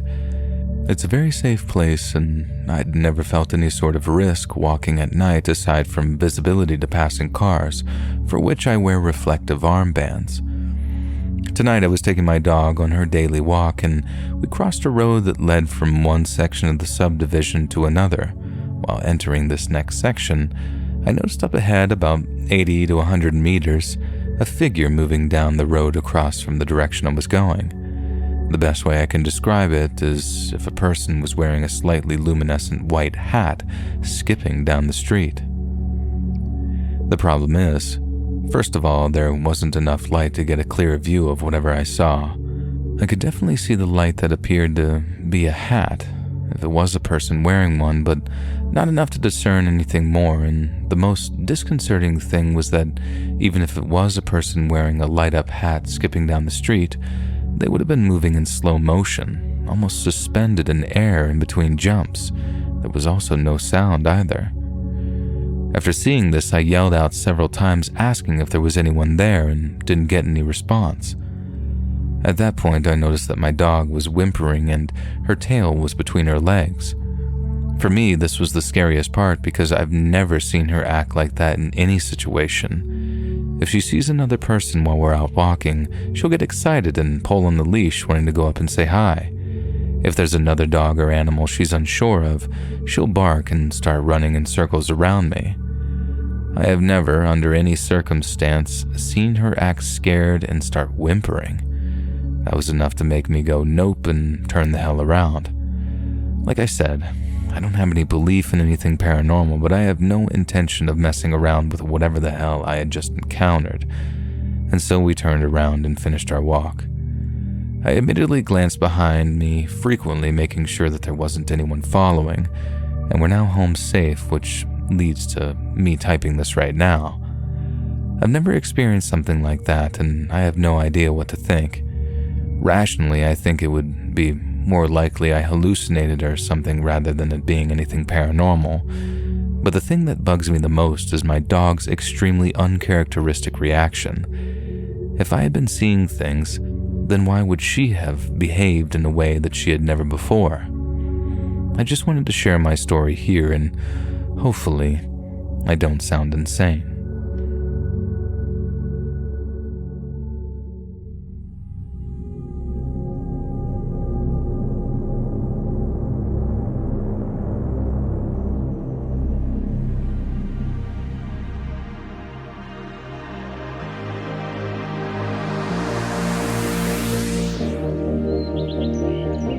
Hey friends, thanks for listening. Click that notification bell to be alerted of all future narrations. I release new videos every Monday and Thursday at 7 p.m. EST, and there are super fun live streams every Sunday and Wednesday night. If you got a story, be sure to submit them to my subreddit r/LetsReadOfficial or over email at LetsReadSubmissions@gmail.com, and maybe even hear your story featured on the next video. And if you want to support me even more, grab early access to all future narrations and bonus content over on Patreon, or click that big join button to hear about the extra perks offered for members of the channel. And check out the Let's Read podcast, where you can hear all of these stories and big compilations located anywhere you listen to podcasts. All links in the description below. Thanks so much, friends. And remember to be a good girl and eat your vegetables.